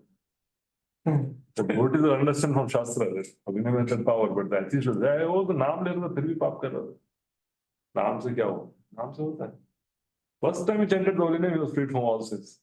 Whatever sins he did afterward, they did not have any effect. They were like the biting of a snake without the poisonous teeth. वो पढ़ना चाहिए, होली नेम में बहुत फायदा था उससे। So, so liberation is not a question of it. Liberation is a side benefit. Nobody bothers about liberation. But हमको क्या है कि हम लोग पूरा इतना पढ़ाई लिखाई करके नहीं है, डायरेक्ट पीएचडी की क्लास में बैठे, तो अपना first to 10th 11th 12th तो ग्रेजुएशन हुआ नहीं है, बात चला पीएचडी का, हरिनाम का, प्रेम का, रस का, संबंध का, गोलोक का। तो हम लोगों ने वो पहले वाले क्लासेस पढ़े नहीं है, तो थोड़ा सा लाइक वो I'm glad you have not come through that. Not come Prabhupada ने बोला ले लो, take the highest thing and be happy and go out, go back home, back to God without getting into what yogis are doing, karmis are doing. कितना लगता है? मनुष्य नाम सहस्रेषु कश्चित् यतति सिद्धये यततामपि सिद्धानां तत्व था। और हम लोग को तत्व में तो मिलता है, तत्व हमको नहीं मिला तो किसको मिलेगा? तत्व संदर्भ हमारे पास है, तत्व ही है ना, कृष्ण का तत्व ही है ना, कृष्ण तत्व क्या है? So we are given that, but because we never sought that, we have not come through a natural process of inquiring and roaming through all that. हमको बलोत्पादिता दे दिया, हमारा आज्ञा सुकृति का अकाउंट बढ़ा दिया, मैं somebody in the bank account, somebody else puts money into that. तो account में पैसा बढ़ जाएगा ना, तो अकाउंट में आ गया तो आपके अकाउंट में रिफ्लेक्ट होने देखेगा पैसा आ गया। So the mercy we have been given, if we really understand it as well, you will faint. कैसे हो गया? हाँ मैं, कहाँ भक्ति, कहाँ चैतन्य महाप्रभु, कहाँ रूप? So that's why one should delight in one's good fortune. You should not become proud. One should definitely delight, because without a delight, there will be no impetus for remaining enthusiastic. Get caught up into petty things. Should delight with now. When the Lord is fully satisfied with the sincere efforts of the devotee, he may endow him with his loving devotions, transcendental service. But even with the prescribed forms of hearing and chanting, there is that once mitigation of the superfluous and unwanted miseries of material existence. First thing which happens by practice of Shuddha Bhakti, path of Shuddha Bhakti, is pleasure and Shubhata. वो तो पहले आ जाता है, प्रेम भाव तो बाद में आएगा, ये तो साधना भक्ति के बाद तो ठीक से करता है। Such mitigation of material affection does not wait for development of transcendent knowledge. Rather, knowledge is dependent on devotion service for the ultimate realization of the Supreme. साधना भक्ति से वैशाख में होता है। Yes. तो जो लिबरेशन आप कह रहे हैं, वो मतलब इसी लाइफ में लिबरेशन होता है या वो स्टार्टिंग होगी? इसी लाइफ के बाद लिबरेशन है या स्टार्टिंग होगी? Now because we एक बार गौरंगा बोल दिया तो लिबरेटेड या स्टार्टिंग हो गई है?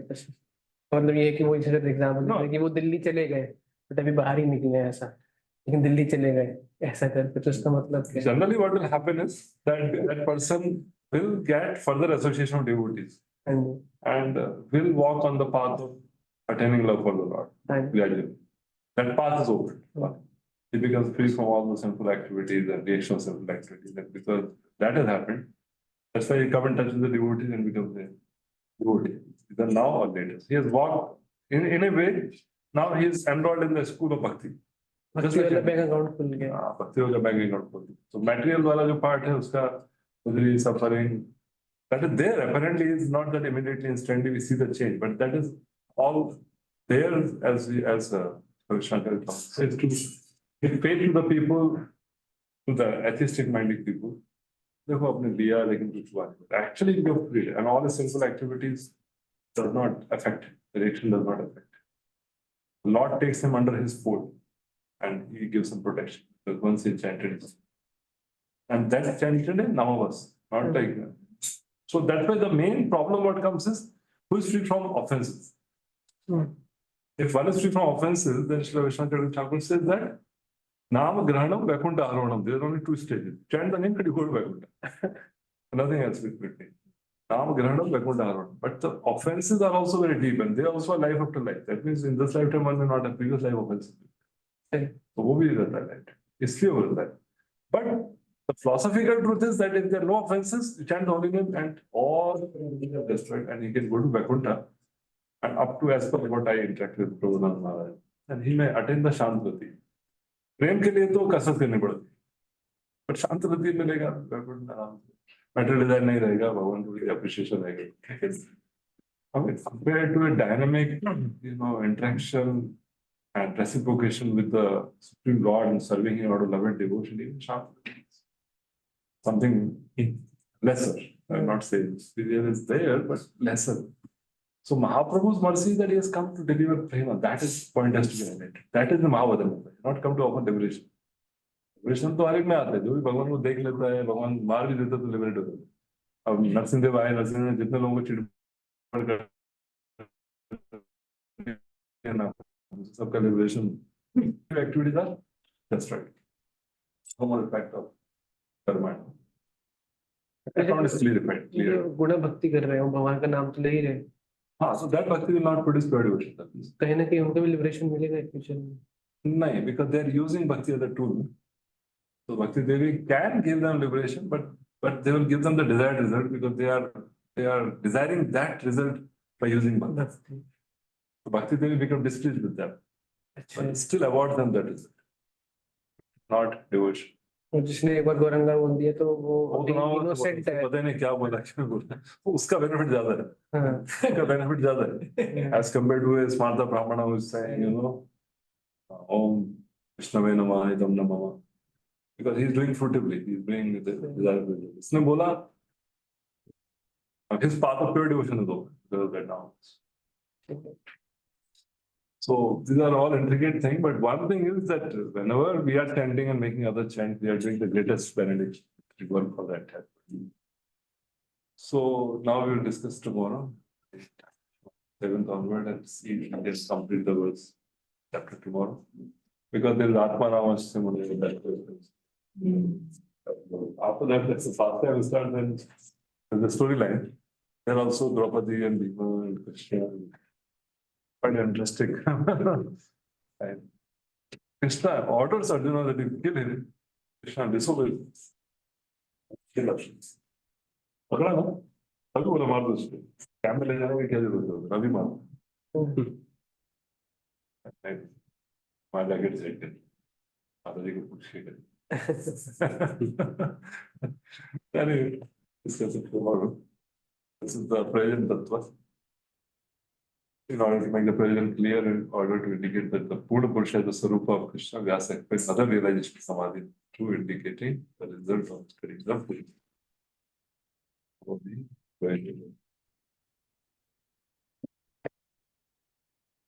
Okay, so tomorrow 10.